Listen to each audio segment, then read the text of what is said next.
हरे कृष्ण।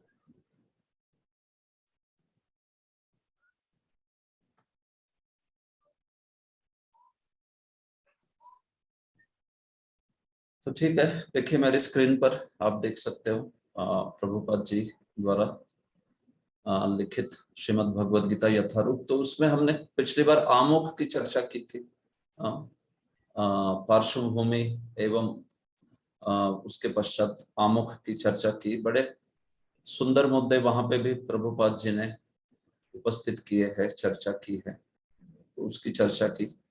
अभी प्रभुपाद जी की भूमिका के बारे में चर्चा करते हैं। बड़ी विस्तृत भूमिका लिखी है, आप जानते हो। ये पूरी भूमिका ही एक अन्य किताब करके भी प्रकाशित होती है, इंट्रोडक्शन टू भगवद गीता, भगवद गीता परिचय करके। एक्चुअली वास्तविक में ये पूरा ही जो विभाग है, भूमिका है, ये प्रारंभ में प्रभुपाद जी ने प्रवचन रूप इसको दिया था, प्रवचन के रूप में इसको प्रस्तुत किया था न्यूयॉर्क में।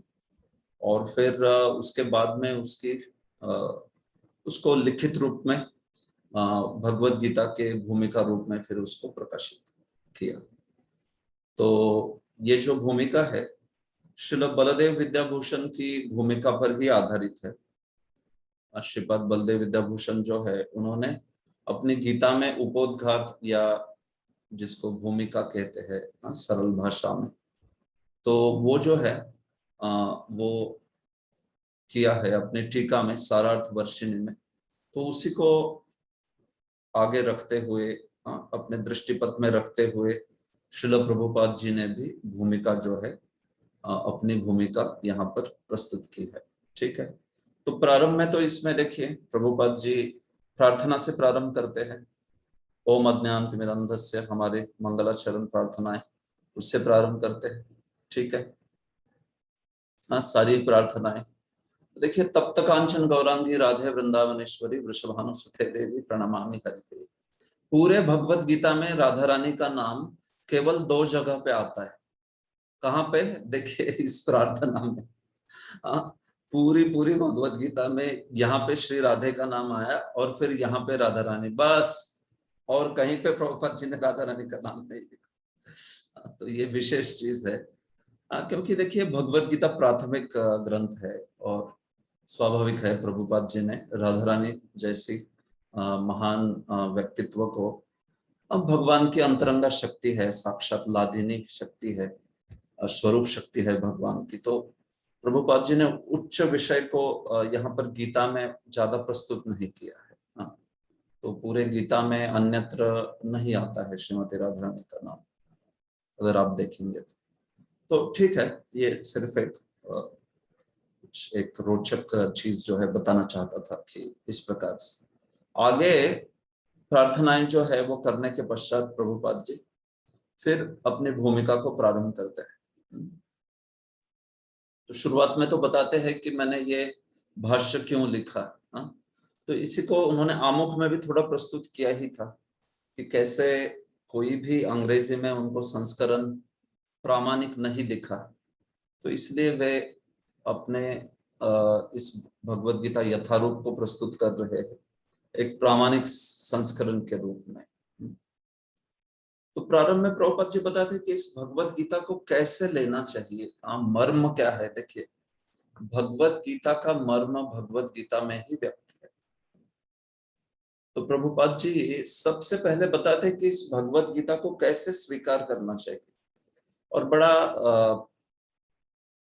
बड़ा ही रोचक उदाहरण देते हैं कि कैसे कोई औषधि का सेवन करना होता है, तो हम लोग वो जो डॉक्टर है, उन डॉक्टर के जो निर्देश है लिखे हुए, उस निर्देशों के अनुसार दवाई औषधि को ग्रहण करते हैं।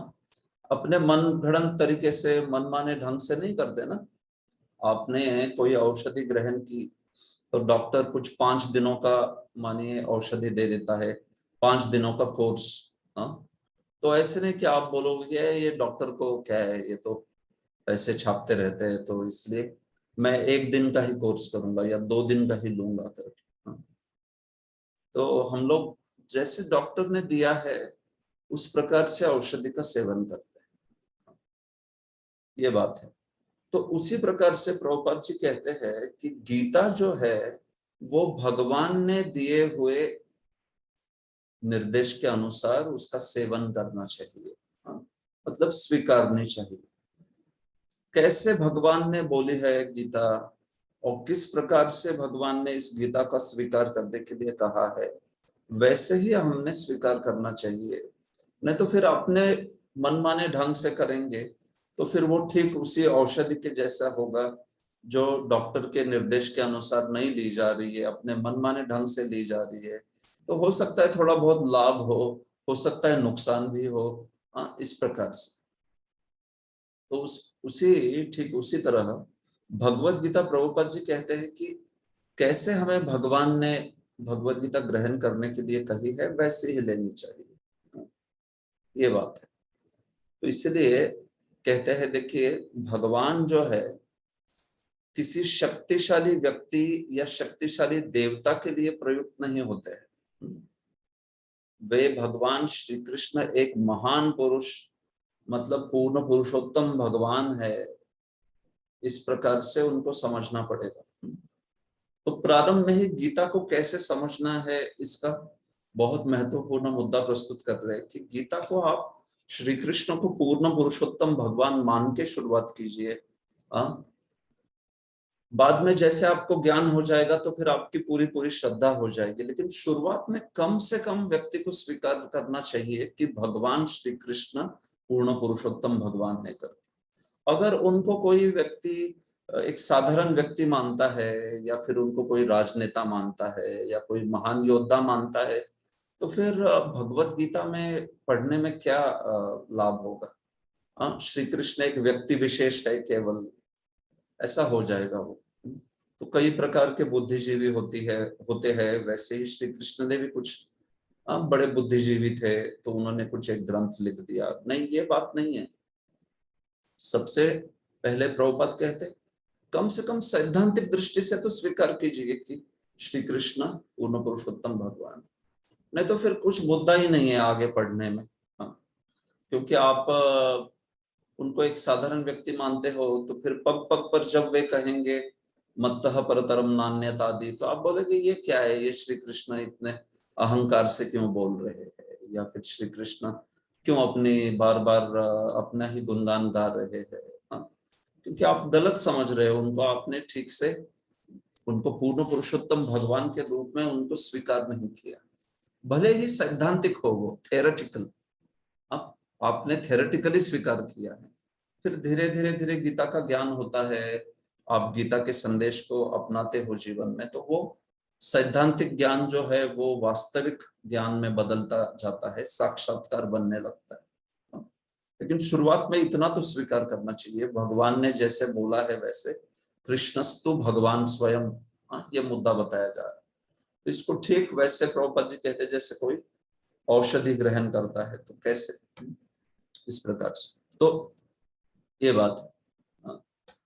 और जो भक्त जो ग्रहण करने वाला है उसकी भक्ति होनी चाहिए, यह मुद्दा भी यहाँ पर प्रस्तुत करते हैं। ये सब चीजें बोल के भक्तोसी में सखा चेती रहस्यम ही तदुत्तम।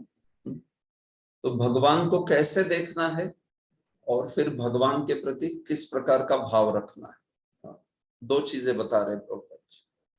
भगवान को पूर्ण पुरुषोत्तम भगवान के रूप में देखना है और फिर भाव होना चाहिए भक्तोसी में सखा चेती, भगवान के भक्त या सखा के रूप में। भगवान के प्रति ईर्ष्यालु भाव रहेगा या भगवान की कुछ गलतियां निकालने का प्रयास रहेगा। इसमें तो कोई गलती नहीं है लेकिन वैसा भाव रहेगा किसी का तो फिर वो लाभान्वित नहीं होगा गीता से ज्यादा, ऐसा व्यक्ति जो है। तो ये बात जो है वो बताई जा रही है। तो इसलिए अर्जुन का उदाहरण दिया है, कैसे अर्जुन है इस प्रकार के भक्त थे, भक्तोसी में सखा चेती, इस प्रकार। तो फिर अर्जुन कैसे मित्र के रूप में भगवान के सखा थे, तो प्रभुपाद जी 5 प्रकार के रस बताते हैं, फिर 5 प्रकार के भगवान के साथ आदान प्रदान। शांत रस निष्क्रिय अवस्था, दास्य रस सक्रिय अवस्था, सखा रूप, माता पिता वात्सल्य और दंपति प्रेमी माधुर्य। तो इस प्रकार से तो देखिए पूरे भूमिका में प्रभुपाद ने कई विषय बोले हैं। हाँ, प्रभुपाद जी ने मानिए पूरा सिद्धांत ही दे दिया है भक्ति का। तो देखा जाए तो इसलिए मैं कह रहा था कि हरे ये अपने में भूमिका बहुत विस्तार से इसका अध्ययन हो सकता है। हाँ, लेकिन हम लोग इसका ढांचा समझ के लेते हैं, बाकी विषय आगे आने वाले हैं तो इसलिए आगे बढ़ेंगे। मुद्दा क्या है, प्रभुपाद जी ने इसको एकदम एक अपने गौड़ीय वैष्णव सिद्धांत का परिचय के रूप में ही लिख डाला है। तो सब लिखा है इसमें, कुछ छोड़ा नहीं उन्होंने, सारे पहलू लिख दिए हैं, संबंध अभिधेय प्रयोजन के सारे पहलू लिख दिए हैं इसमें। ये बात है। लेकिन मूलतः मेन इसमें चीज है कि वो जो 5 विषय है भगवद गीता के, ईश्वर जीव प्रकृति काल कर्म, ठीक है, तो वो जो है वो प्रमुख विषय जो है उसके बोलते हैं, वो बताते हैं। ओके, तो उस विषय के पास आ ही रहे हैं हम लोग। उसके पहले जो प्रभुपाद जी ने कुछ थीम्स बताई है उसको मैं यहाँ पे समझा रहा हूँ। तो इस प्रकार से जैसे भगवान भगवत गीता सुनने के बाद जैसे अर्जुन का भाव था, वैसे ही भाव से हमने गीता जो है वो स्वीकार करनी चाहिए। तो उसी कॉन्टेक्स्ट में ये सब कुछ चल रहा है, भक्तोसी में सखा चेती, या फिर अर्जुन ने 10वें अध्याय में भगवान को स्वीकार किया तो परम ब्रह्म परम धाम पवित्रम परम भगवान, ये सारा जो बोला, तो वो सब चीजें प्रभुपाद जी ने यहाँ पे बोल दी है कि हमें भी, हमारा भी निष्कर्ष ऐसा आना चाहिए जब भगवत गीता पढ़ते हैं। तो नहीं तो फिर अर्जुन का निष्कर्ष कुछ और, हमारा निष्कर्ष कुछ और। तो अच्छा तर्क प्रस्तुत कर रहे हैं ना प्रभुपाद जी, स्वाभाविक है ना। अर्जुन ने जैसे गीता समझी वैसे हमने भी समझनी चाहिए ना। नहीं तो अर्जुन ने अंत में क्या प्रयोजन या निष्कर्ष दिया है और हम लोग कुछ और ही प्रयोजन बोल रहे, तो तर्क शुद्ध नहीं है ना। वो कोई भी बोल देगा, इट्स नॉट लॉजिकल। ये क्या बात हो गई, अर्जुन ने कुछ और कंक्लूजन, आपने कुछ और निकाल लिया। तो ऐसा नहीं होता है। तो ये बात प्रभुपाद जी समझा रहे। और वही 10वें अध्याय का विषय है कि कैसे अर्जुन ने भगवान को परम ब्रह्म परम धाम बोला, तो उसमें चाटुकारिता नहीं है, बल्कि अर्जुन बाकी भी ऋषियों के उदाहरण दे रहे हैं। असितो देवलो व्यासो नारद आदि सारे सारे वे भी भगवान को स्वीकार करते हैं कि यही पूर्ण पुरुषोत्तम भगवान है करके। शंकराचार्य, रामानुजाचार्य, मध्वाचार्य सारे के सारे स्वीकार करते हैं। तो ये बात है, इसलिए ये कंक्लूजन है। देखिए, अतएव भगवत गीता को भक्ति भाव से ग्रहण करना चाहिए। किसी को यह नहीं सोचना चाहिए कि वह कृष्ण के तुल्य है, या यह भी नहीं सोचना चाहिए कि कृष्ण सामान्य पुरुष है, या कि वे महानतम व्यक्ति है, ये भी नहीं सोचना चाहिए। क्या सोचना चाहिए फिर?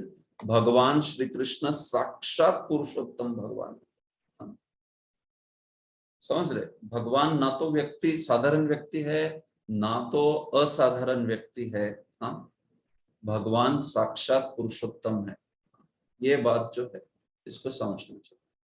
तो देखिए यहाँ पे दिखते, प्रभुपाद जी लिखते हैं, वो one should at least theoretically accept this. अतएव भगवत गीता के कथनानुसार, या भगवत गीता को समझने का प्रयास करने वाले अर्जुन के कथनानुसार, हमें सिद्धांत रूप में कम से कम इतना तो स्वीकार कर लेना चाहिए कि श्री कृष्ण भगवान है। सिद्धांत रूप से, basically it means theoretically, at least theoretically we should accept that Krishna is supreme personality of God। और फिर उस भाव से भगवत गीता में आगे बढ़ना चाहिए। आप श्री कृष्ण को साधारण व्यक्ति या असाधारण व्यक्ति समझते हो तो गीता पढ़ नहीं पाएंगे आगे कोई। वो पग पग पर फिर उसको लगेगा कि अरे ये क्या है, ये तो कितने अपना ही गुणगान कर रहे हैं और ये बोल रहे हैं, वो सत्य है क्या? तो इस प्रकार से ये बात है। तो इसलिए ये मुद्दा बहुत महत्वपूर्ण है कि आप कृष्ण को कैसे समझते हो। नहीं तो फिर कृष्ण के शब्दों को कोई मूल्य नहीं रहेगा। और वही हुआ है आजकल, है कि कई प्रकार के लोग कृष्ण के शब्दों को लेके उसका अलग अलग अर्थ निकालते रहते हैं। अपने मन को जैसे चाहिए वैसे अर्थ निकालते हैं। तो फिर भगवान ने ओरिजिनली मूलतः किस विचारधारा को प्रस्तुत किया, ये कैसे समझेंगे? तो इसलिए प्रभुपाद जी बोलते हैं इस मुद्दे को कि आचार्य जैसे समझते हैं, अर्जुन जैसे समझते हैं भगवान को, वैसे आप प्रारंभ कीजिए, एटलीस्ट सैद्धांतिक दृष्टि से। आगे फिर आपकी वास्तविक श्रद्धा हो जाएगी वैसे, इस प्रकार से। तो ये क्या है भगवत गीता, यहाँ से वो विषय शुरू हो रहा है भगवत गीता के विषयों का। तो भगवत गीता का प्रयोजन मनुष्य को भौतिक संसार के अज्ञान से उबारना। तो भगवान ने ये जो अर्जुन को अज्ञान में डाला था, वो तो केवल एक भगवान की ही इच्छा थी, आप जानते हैं।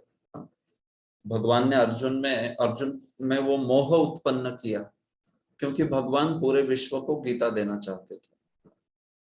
जैसे भगवान ने परीक्षित में भी मोह उत्पन्न किया। क्या मोह उत्पन्न किया परीक्षित में, कि परीक्षित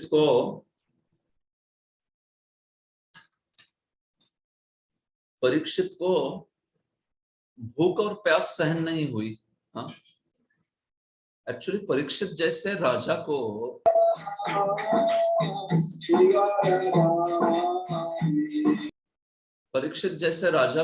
भूख और प्यास सहन न होना, ये अकल्पनीय है। हाँ, वहां पे टीकाकारों ने बड़े सुंदर आक्षेप प्रस्तुत किए हैं।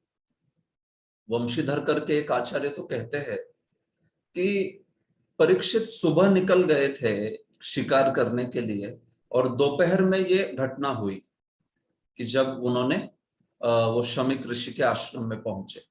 तो सुबह से लेकर दोपहर तक व्यक्ति को क्या इतनी भूख लगती है क्या, या प्यास लगती है क्या, कि जिसके कारण व्यक्ति शमीक जैसे साधु के गले में मरा हुआ सर्प डाल दे, और वो भी परीक्षित जैसा क्षत्रिय जो कि एकदम प्रशिक्षित रहते हैं युद्ध करने में। हाँ, 3-4 दिन भी भूखे रह के ये लोग युद्ध कर पाते हैं, ऐसे राजर्षि रहते हैं ये, उससे भी ज्यादा इतनी ताकत रहती है उनमें, इतनी शक्ति। और ऐसा परीक्षित उस दिन सुबह मृगया के लिए निकला, हाँ, परीक्षित महाराज, और वो परीक्षित महाराज दोपहर में प्यास से पीड़ित हो जाएंगे, इतने कि शमीक ऋषि जैसे व्यक्ति पर भी क्रोध आ जाएगा, जो कि वहां पर समाधि में बैठा था। असंभव, हाँ, ऐसा हो ही नहीं सकता। तो क्यों हुआ ये हुआ भगवान की वैसी योजना थी, चाहते थे भगवान वैसे हो। तो इसलिए परीक्षित के कंठ को इतना सूखा बना दिया उन्होंने कि वो विचलित हो गए पूरे।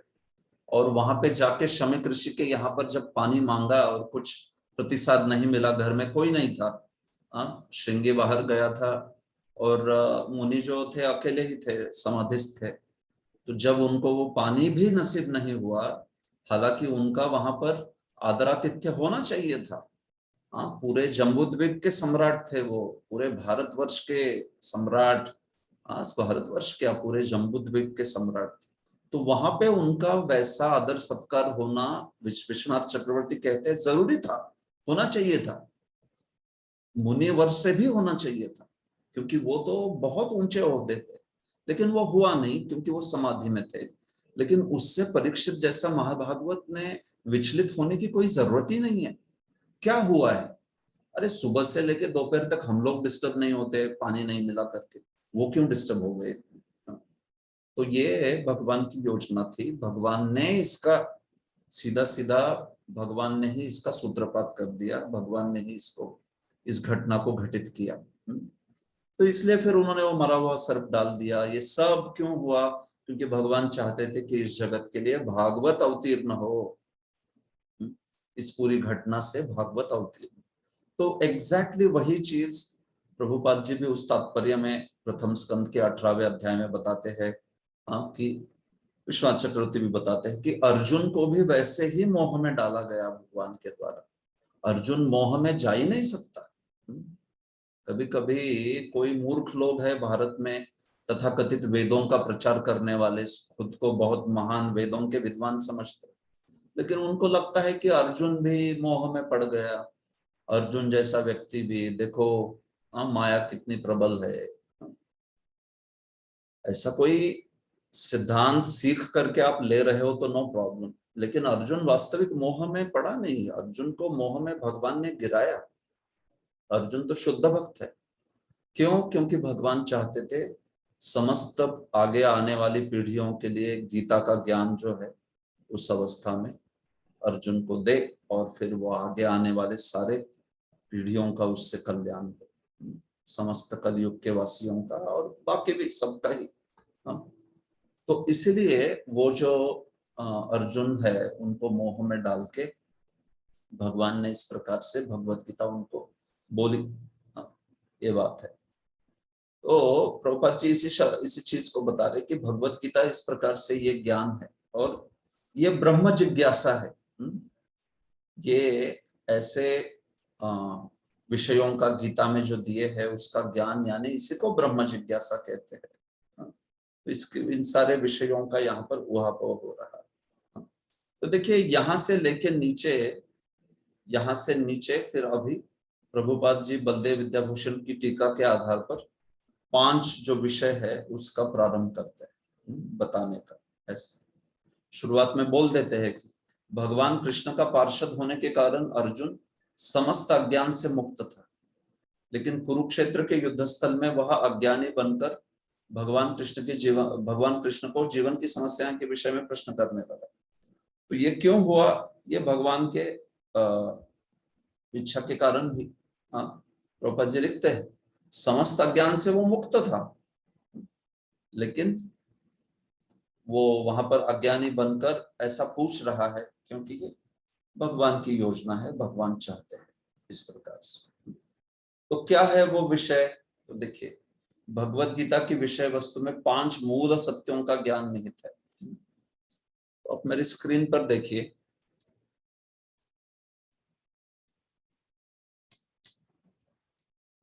सॉरी, देखिए ये 5 तत्व है भगवत गीता के 5 विषय। देखिए भगवत गीता जो है ना, ये आप कह सकते हो 3 विषय भी बता रहा है या 5 विषय भी बता रहा है। तो गीतोपनिषद है तो यूजुअली 3 विषय बताए जाते हैं उसमें। तो क्या मैंने कहा था, जीव, जगत, जगदीश, ये 3 विषय बताए जाते हैं। जब 5 विषय बलदेव विद्याभूषण कहते हैं तो क्या है ये 5 विषय? अलग अलग प्रकार से एनालिसिस हो सकता है। ये एनालिसिस हो रहा है खास करके उपनिषद के दृष्टिकोण से। उपनिषद में ये 3 विषयों का उहापोह होता है। वैसे बोल प्रभु जी, राइटिंग पैड पे दिख रहा है क्या? अच्छा नहीं दिख रहा है वो, सॉरी नहीं दिख रहा है प्रभु। ठीक है, मैंने स्क्रीन शेयर में ओके ठीक है, अभी दिख रहा है जी प्रभु। ओके। तो देखिए 3 विषय उपनिषद के अगर हम लोग मानते हैं तो फिर वो जीव, जगत, जगदीश, और वो गीता के भी विषय है। इसलिए गीता को श्रुति कहा जाता है। लेकिन 5 विषय के दृष्टिकोण से देखेंगे तो वो कौन से है? तो वो है ईश्वर, जीव, प्रकृति, काल, कर्म। ठीक है, ईश्वर, जीव, प्रकृति, काल, कर्म। तो ये ईश्वर ये जगदीश के साथ है इधर। प्रकृति जो है ये प्रकृति जगत के साथ है। जगत प्रकृति ही है। तो प्रकृति, जगत, ईश्वर जो है वो जगदीश। क्या बचा? जीव, काल और कर्म। तो जीव जो है यहाँ पर जीव, और काल और कर्म जो है ना, देखिए ये दोनों प्रकृति के साथ जोड़े जा सकते हैं, काल तथा कर्म। तो उस प्रकार से जीव, जगत, जगदीश, मतलब यहाँ पर जगत के अंडर काल कर्म दोनों जा सकते हैं। तो इस प्रकार से 5 और 3 विषय दोनों का भी समन्वय हो सकता है। ठीक है, विस्तार से जब हम देखते हैं तो ये 5 विषय गीता में बोले हैं, ईश्वर, जीव, प्रकृति, काल और कर्म। तो इन 5 विषयों में 4 विषय जो है वो नित्य है। ये 4 विषय नित्य शाश्वत है। ये विषय मतलब ये शाश्वत तत्व है, और कर्म जो है वो अनित्य है या अशाश्वत है।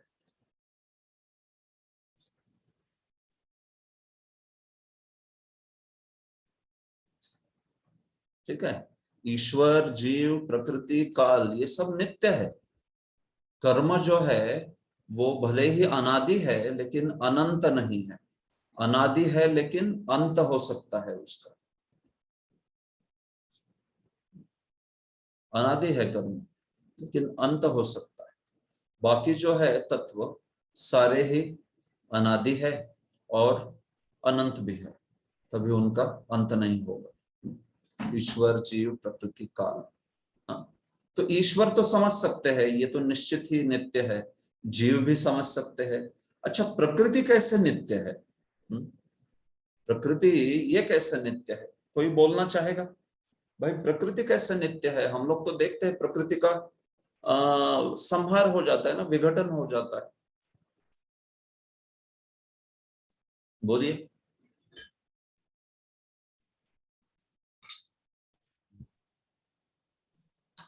कोई नहीं बताना चाहेगा? हरे कृष्णा प्रभु जी, दंडवत प्रणाम। हाँ, बोलिए। प्रभु जी, प्रकृति भी कृष्ण की एक एनर्जी है, इसलिए वो भी नित्य है प्रभु जी। मतलब टेम्पररी है, वो क्रिएट होती है और फिर डिस्ट्रॉय होती है, लेकिन उसका एग्जिस्टेंस हमेशा रहता है क्योंकि वो कृष्ण की एक एनर्जी है। हाँ, लेकिन आप बोल रहे हैं डिस्ट्रॉय होती है, तो फिर वो कॉन्ट्राडिक्टरी नहीं हुआ क्या? नहीं हरे प्रभु जी, कृष्णा। जैसे एक मिनट स्नेहा माता जी, हरे आप बोलिए। कृष्णा। स्नेहा माता जी जी, आप प्रभु जी, कंप्लीट कीजिए। जी तो प्रभु जी, जैसे श्रीमद् भागवतम में आता है कि प्रकृति का सृजन होता है और फिर प्रलय के टाइम पे वो महाविष्णु के अंदर सब कुछ चला जाता है प्रभु जी, लेकिन वो फिर से क्रिएट होता है प्रभु जी। जब श्वास लेते हैं तो फिर से पूरा सृजन होता है प्रभु जी। तो ये पूरा प्रोसेस हमेशा होते रहता है, इसलिए प्रकृति हमेशा रहती है, लेकिन वो क्रिएट होती है फिर डिस्ट्रॉय होती है, लेकिन उसका जो मेन कंटेंट है, क्योंकि वो एनर्जी है कृष्णा की, तो it always remain like as it is, लेकिन उसका क्रिएशन डिस्ट्रक्शन चलते रहता है। ठीक है, ओके। और चलेगा थोड़ा सा और प्रिसाइज। मणि ध्रुव, अच्छा पहले माता जी, कोई माता जी बोलना चाहते थे, कुछ बोलिए बीच में। माता जी कौन बोलना चाहते थे? हाँ। हरे कृष्णा। हाँ बोलिए माता हाँ, जी। यस। अब मैं ये कह रही थी, प्रकृति भगवान पर निर्भर है। तो कर्म कर्म भगवान नहीं, पर निर्भर प्रकृति नहीं?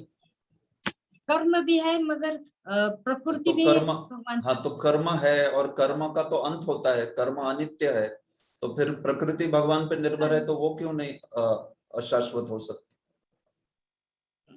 मनुष्य को स्वतंत्रता दी है ना कर्म के लिए। हाँ, हाँ तो ऐसा प्रकृति में मनुष्य कुछ नहीं करता। प्रकृति के संदर्भ में कैसे नहीं कर सकता? आप एक टेबल ले सकते हो, टेबल को तोड़ सकते हो, तो आप पर प्रकृति पर आपको दिया है ना कंट्रोल, क्यों नहीं दिया है? नहीं, चेतन, प्रकृति के बाद नैसर्गिक बोल रही हूँ मैं प्रभु जी। नैसर्गिक मतलब नैसर्गिक में हवा, धूप, तो हवा, छाव, ये सब अच्छा अच्छा, तो प्रकृति के हवा, विषय में हाँ हाँ, हवा आदि के ऊपर मनुष्य का नियंत्रण नहीं है? कंट्रोल नहीं है। क्या नहीं है। बात कर रहे? अच्छा, ये तो साइक्लोन्स वगैरह आते हैं, मनुष्य क्या कर सकता है उसमें? हाँ नहीं, तो पूरा कंट्रोल नहीं होगा, लेकिन मनुष्य पानी कंट्रोल करके डैम, ये नहर बनाता है और नहर से फिर विद्युत बनाता है, तो कंट्रोल किया कि नहीं उसने पानी को? और थोड़ी मात्रा में हाँ, तो थोड़ी मात्रा में है, ऐसे बारिश बोलिए। बारिश बारिश थोड़े ही मनुष्य तो लेकिन कैसे ला है सकता है क्या? हाँ माता जी, नियंत्रण से नित्यता सिद्ध नहीं होती है। हाँ, प्रकृति पर हमारा नियंत्रण नहीं है, इसलिए प्रकृति नित्य है। ये कोई तर्क नहीं हुआ ना, ये क्या तर्कपूर्ण नहीं है कुछ? ठीक है, सनातन गोविंद प्रभु। हाँ प्रभु जी, अधिष्ठात्री लेवल पर वो प्रकृति नित्य है। अधिष्ठान लेवल पर वो उसका सृजन और manifestation and destruction and manifestation होता रहता है, बट एट अधिष्ठात्री level she is Nitya. Okay, थोड़ा ठीक है। Because she is हाँ, agency of the Lord. Okay आप देखिए प्रभु, अधिष्ठान, ठीक है, मैं अधिष्ठात्री अधिष्ठान ये शब्द आपको समझते हैं। अधिष्ठान माया को आप अनित्य कहोगे प्रभु? आप मुझे बताइए, अधिष्ठान माया को अनित्य कहोगे कि किसी और को अनित्य कहोगे? अधिष्ठात्री माया तो मैं मानता हूं, ठीक है, वो तो नित्य ही है, नो डाउट, वो तो देवी है, ठीक है। बट अधिष्ठान माया को आप कहोगे कि वो अनित्य है कि कुछ और? ठीक है, और लोगों से बिकॉज हाँ उसका जो उसका उसका वो क्या बोले तो ट्रांसफॉर्मेशन होता रहता, विघटन होता रहता है, मैनिफेस्टेशन एंड अनमैनिफेस्टेशन होता रहता है। So in that sense it is not नित्य, बट इट्स नॉट प्रिसाइज। हाँ, तो प्रभु मैनिफेस्टेशन जो है, जब हम कहते हैं कि प्राकट्य, तो प्राकट्य कब से लागू होता है? आप क्रिएशन में प्रकट माया कब बोलते हो? एट व्हाट पॉइंट यू से अभी ये प्रकट माया है? जब when the universe comes into existence। नहीं, ऐसे नहीं, यूनिवर्स कम्स नहीं। आप शुरुआत करो, दृष्टिपात किया भगवान ने। भगवान जब दृष्टिपात करते हैं माया पे, तो पहली चीज क्या हो जाती है? भगवान माया पर, ठीक है, मैं बताऊंगा, नो प्रॉब्लम। ओके, ये शायद आपको पता भी हो लेकिन अन्यों को पता नहीं है, इसलिए मैं ये इसको समझाता हूँ। ओके, मणिध्रुव प्रभु, आप कुछ कहना चाहते हैं? हरे कृष्ण प्रभु जी, आपने जो पूछा था कि प्रकृति कैसे नित्य है, तो जब प्रकृति का जब विघटन भी होता है, तो हम जो देखते हैं कि प्रकृति की जो 5 तत्व है, वो तत्व का विघटन नहीं होता है। अग्नि अग्नि ही रहती है, भूमि भूमि ही रहती है। नहीं, ऐसे तो ऐसा नहीं है ना माता जी, ऐसा कहाँ है? जब प्रलय आता है तो आपको पता है पूरी क्रिएशन प्रोसेस रिवर्स हो जाती है।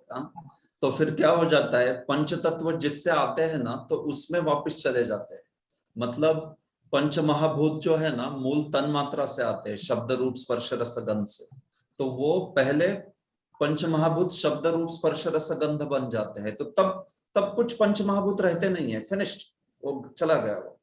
उसके बाद में वो पीछे जाते हैं सब अहंकार में। तो जब अहंकार आता है तो फिर नीचे वाला कुछ नहीं बचता। फिर अहंकार के पीछे महत तत्व होता है, तो फिर नीचे वाला कुछ नहीं बचता। तो इसलिए पंच महाभूत हमेशा ही सिद्ध रहते हैं, ऐसे नहीं कह सकते हम लोग, ऐसा नहीं होता है। ठीक है, ओके। नंदरानी यशोदा माता जी बोलिए।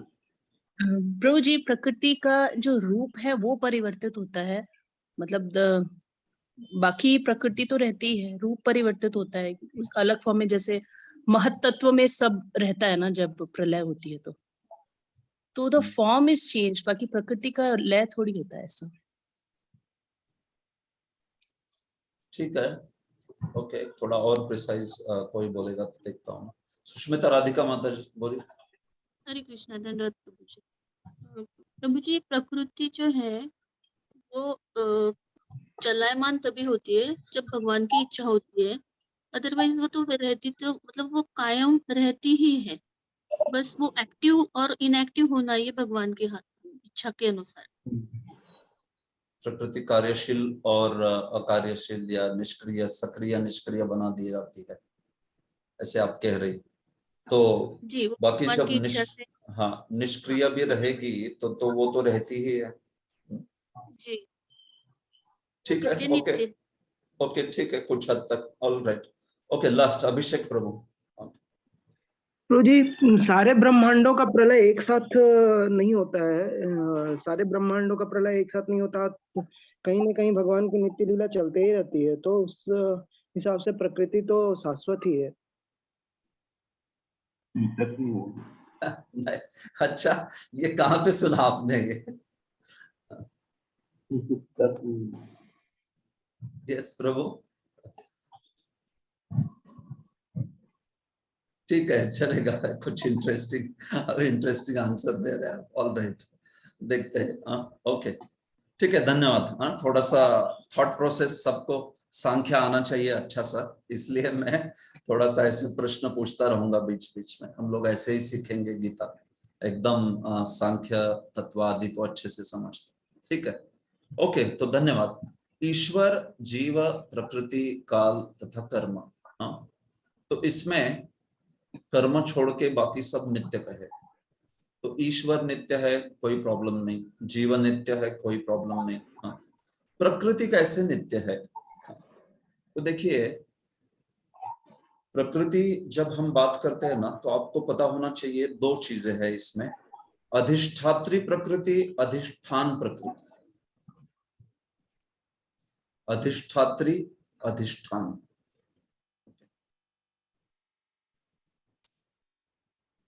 तो अधिष्ठात्री मतलब कौन है?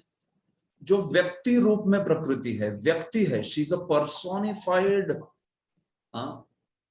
Nature, material nature.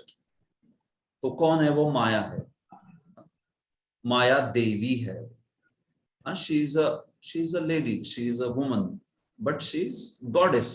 She is a very powerful material deity of material world. भाई वो शिव जी की पत्नी है, पार्वती देवी, माया देवी। अभी उनमें भी अंतर है एक्चुअली, अलग अलग रूप होते हैं वो। माया, पार्वती और सती, ये थोड़े अलग अलग रूप होते हैं, ठीक है, बट वो उसमें नहीं जाएंगे। आप जानते हैं बेसिकली सदाशिव जी की पत्नी है, उनका विस्तार है वो जो। तो अधिष्ठात्री जो है वो, तो ये तो व्यक्ति है वो, और वो शाश्वत है, इसमें तो कोई सवाल ही नहीं। 100% अधिष्ठात्री माया मतलब वो तो शाश्वत व्यक्तित्व है। जब बात आती है अधिष्ठान माया की, अधिष्ठान माया, तो ये जो अधिष्ठान माया, या देखिए अधिष्ठात्री माया बोलते हैं, अधिष्ठान माया बोलते हैं। प्रकृति, माया, ये सब सिमिलर वर्ड्स है। तो अधिष्ठान माया जो है ना, ये अधिष्ठान माया मतलब ये जड़ होती है, जड़। ये जो माया देवी है, ये तो क्या जड़ थोड़ी ना, ये चेतन है। लेकिन अधिष्ठान माया जो है ये जड़ है, जड़। लेकिन जड़ होते हुए भी ये नित्य है। जड़ होते हुए भी ये नित्य कहा जाता है तत्व। तो कैसे है ये? देखिए, अधिष्ठान माया जो है ना, वो हमेशा ही बनी रहती है। उसका प्राकट्य और अप्राकट्य होता रहता है। वो प्रकट होती है और अप्रकट होती है वो माया, लेकिन वो बनी रहती है हमेशा। अधिष्ठान माया जब प्रकट होती है तो उसे महत्तत्व कहते हैं। महत्तत्व से प्रारंभ से लेके नीचे चले जाओ। महत्तत्व अहंकार, अहंकार से फिर 3 प्रकार का, एक से इंद्रिय देवता आएंगे, मन आएगा, एक से कर्मेंद्रिय आएंगे, तीसरे से अहंकार जो वैकारिक, राजसिक, तामसिक, उससे पूरा नीचे। तो प्राकट्य जब कहते हैं हम लोग, अधिष्ठान माया भाई प्रकट हो गई, तो वो महत्तत्व कहलाता है। महत्तत्व के आगे जो है ना, वो प्राकट्य की बात होगी, और महत्तत्व के पीछे जो है वो सब अप्रकट होता है, अप्रकट। तो उसको ही प्रधान भी बोलते हैं। अप्रकट अवस्था में रहता है प्रधान भी। तो ये इस अवस्था में, प्रधान की अवस्था में, अप्रकट अवस्था में माया हमेशा, अधिष्ठान माया जो है उसकी सत्ता बनी रहती है। वो कभी भी वो जो है नहीं है ऐसा नहीं होता है, वो हमेशा ही होती है, वो कांस्टेंट। वो तो शाश्वत तत्व है वो। परमात्मा महाविष्णु के साथ हमेशा ही वो माया बनी रहती है, क्योंकि भगवान महाविष्णु भी क्या करते हैं? जो क्रिएशन है उसको करते हैं तो प्रकट करते हैं, मतलब महत्तत्व से नीचे जा रहा है सब कुछ, और अप्रकट करते हैं मतलब वापस प्रधान में आ गया सब कुछ। प्रधान के रूप में वो माया जो है नित्य काल के लिए बैठ गई वैसे ही उनके पास। बाद में फिर से प्रकट कर दिया तो महत्तत्व से नीचे प्रकट तत्व शुरू हो गए। तो जो अप्रकट रूप है, उस रूप में अधिष्ठान माया के रूप में प्रकृति नित्य है, हमेशा ही रहती है। तो क्या हो जाता है, जब आप 4 प्रकार के प्रलय होते हैं, देखिए प्रलय के कितने टाइप्स है? 4 टाइप्स है। किसको पता है प्रलय के 4 प्रकार क्या है? कौन बताएगा? 4 प्रकार का प्रलय क्या होता है, बोलिए, किसको पता है?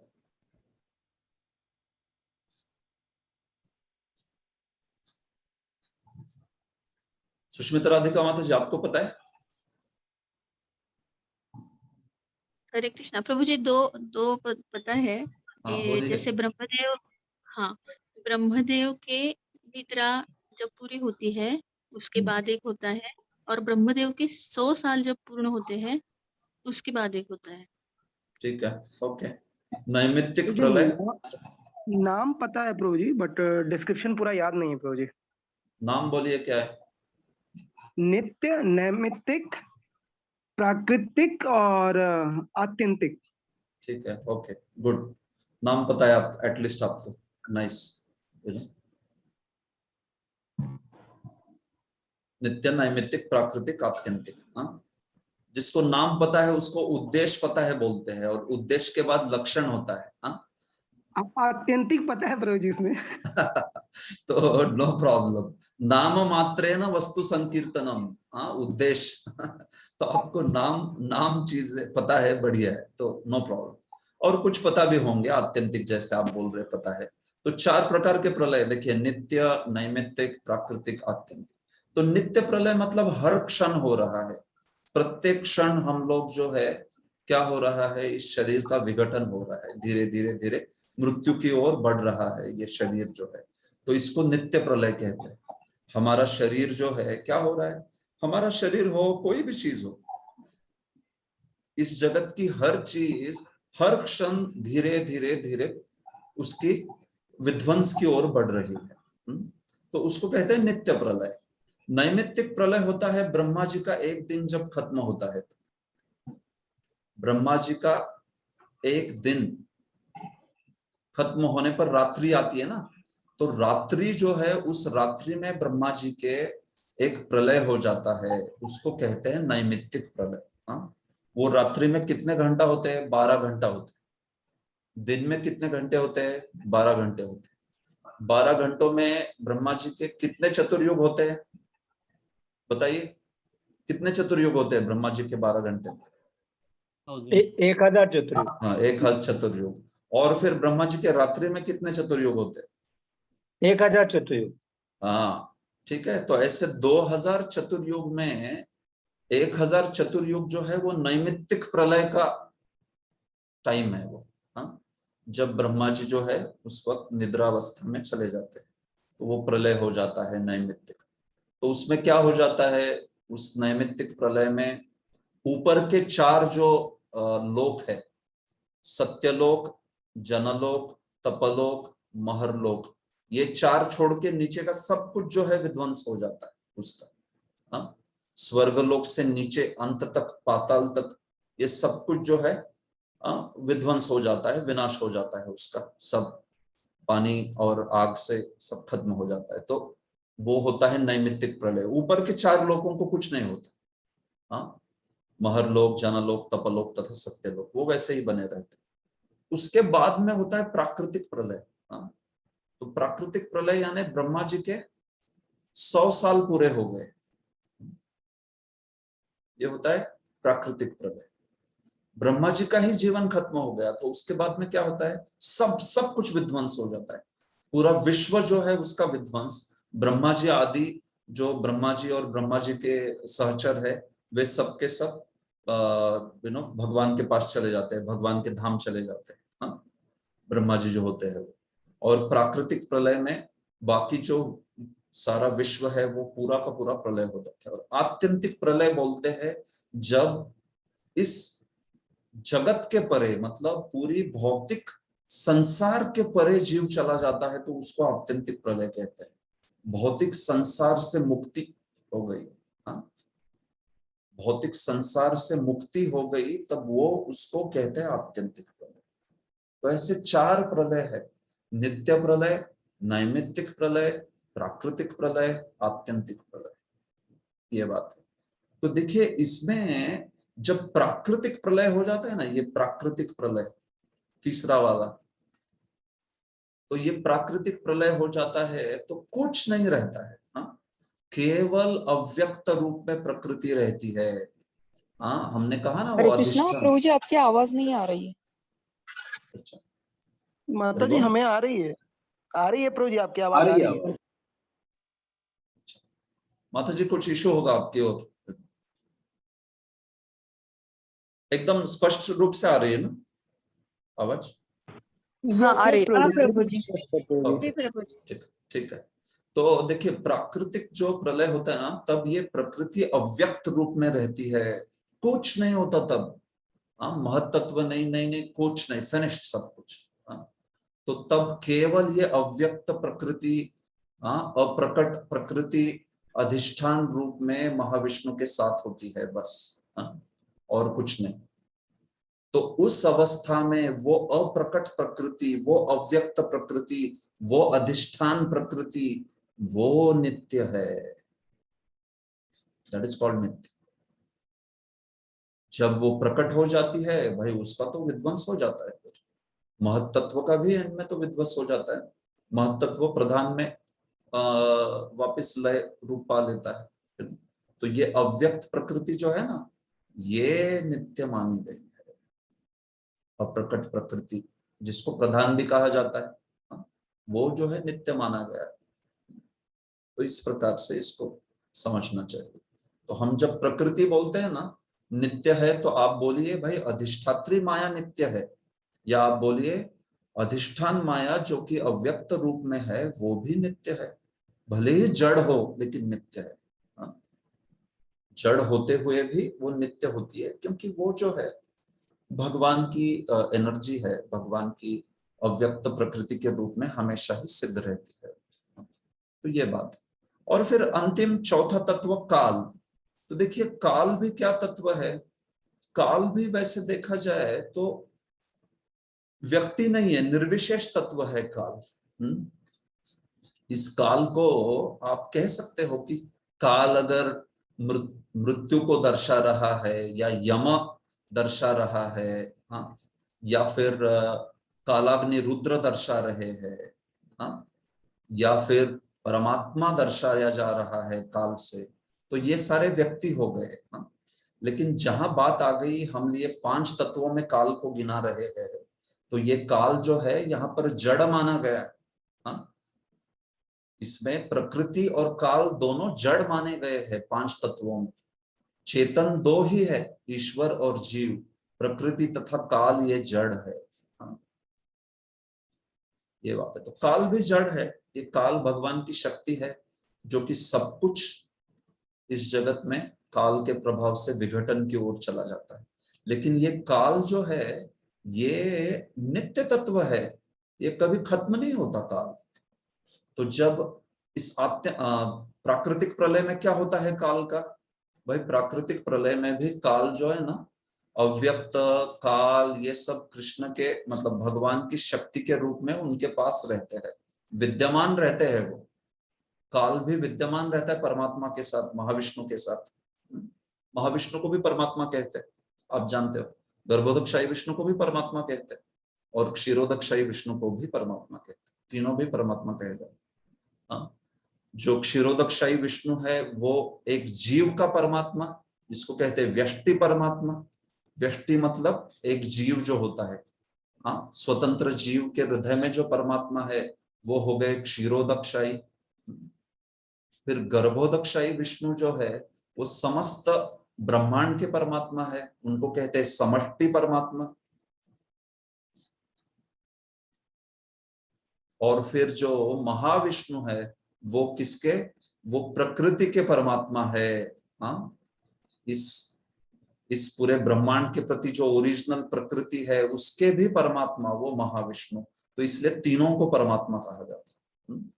तो वो परमात्मा प्राकृतिक प्रलय के वक्त अव्यक्त के साथ, काल के साथ, जीवों के साथ विद्यमान रहते हैं, कहीं कुछ नहीं हो जाता। ये लोग बने रहते हैं, हाँ, इनका कभी विध्वंस नहीं होता। अव्यक्त अधिष्ठान माया बनी रहती है, काल बना रहता है, जीव बने रहते हैं, ये सब बने रहते हैं, समझ रहे इसमें। तो इस प्रकार से आप समझ सकते हो कि दो तत्व जो है वो जड़ है, दो तत्व जो है वो चेतन है, और कर्म जो है तो वो तो भी वैसे भी अनादि माना गया है, लेकिन उसका अंत हो सकता है। कर्म जो है वो आप जानते हो कि व्यक्ति अगर आत्यंतिक प्रलय मतलब मुक्त हो जाए इस जगत से तो कर्म खत्म हो गया फिर, हाँ? या कर्म खत्म होने पर मुक्त हो जाता है, ऐसे भी कह सकते हो, दोनों प्रकार से कह सकते हो। तो इस प्रकार से ये बात है। तो समझ गए आप, 4 नित्य तत्व, एक अनित्य तत्व। इस पे कुछ पूछना है किसी को?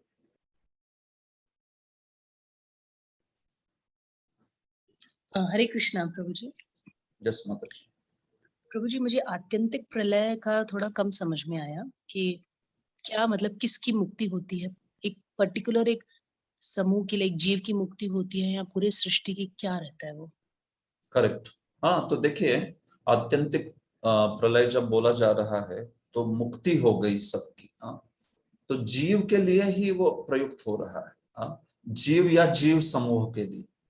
मानिए ब्रह्मा जी और उनके सारे पार्षद, हाँ, सबके सब मुक्त होके भगवान के धाम वापस चले गए, हाँ, उनके जीवन काल के बाद में। तो वो ना केवल प्राकृतिक प्रलय हुआ बल्कि वो आत्यंतिक प्रलय भी हुआ, क्योंकि वो ब्रह्मा जी और वो जीव समूह आत्यंतिक मुक्ति को प्राप्त हुए, मतलब वो इस जगत के परे ही चले गए। हाँ, देखिए क्या हो जाता है, जो प्राकृतिक प्रलय वाले लोग हैं ना, वो प्राकृतिक प्रलय वाले लोग वापस आते हैं फिर से। हाँ, एक मिनट आपको बताता हूँ ये, फिर आप समझ जाओगे क्या बोला जा रहा है।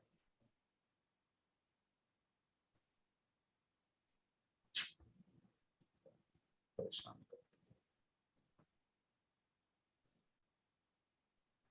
देखिए प्राकृतिक प्रलय में क्या हो जाता है, हाँ, ये सारा देखिए भागवतम में आप सीखेंगे, लेकिन तो भी मैं कुछ आइडिया दे रहा हूँ, हाँ, तो जितने हद तक आप सबको समझ रहा है अच्छी बात है। अगर बहुत ही इस पे कठिन लगा किसी को तो डोंट वरी, आप इसको बाद में भागवतम में सीखोगे।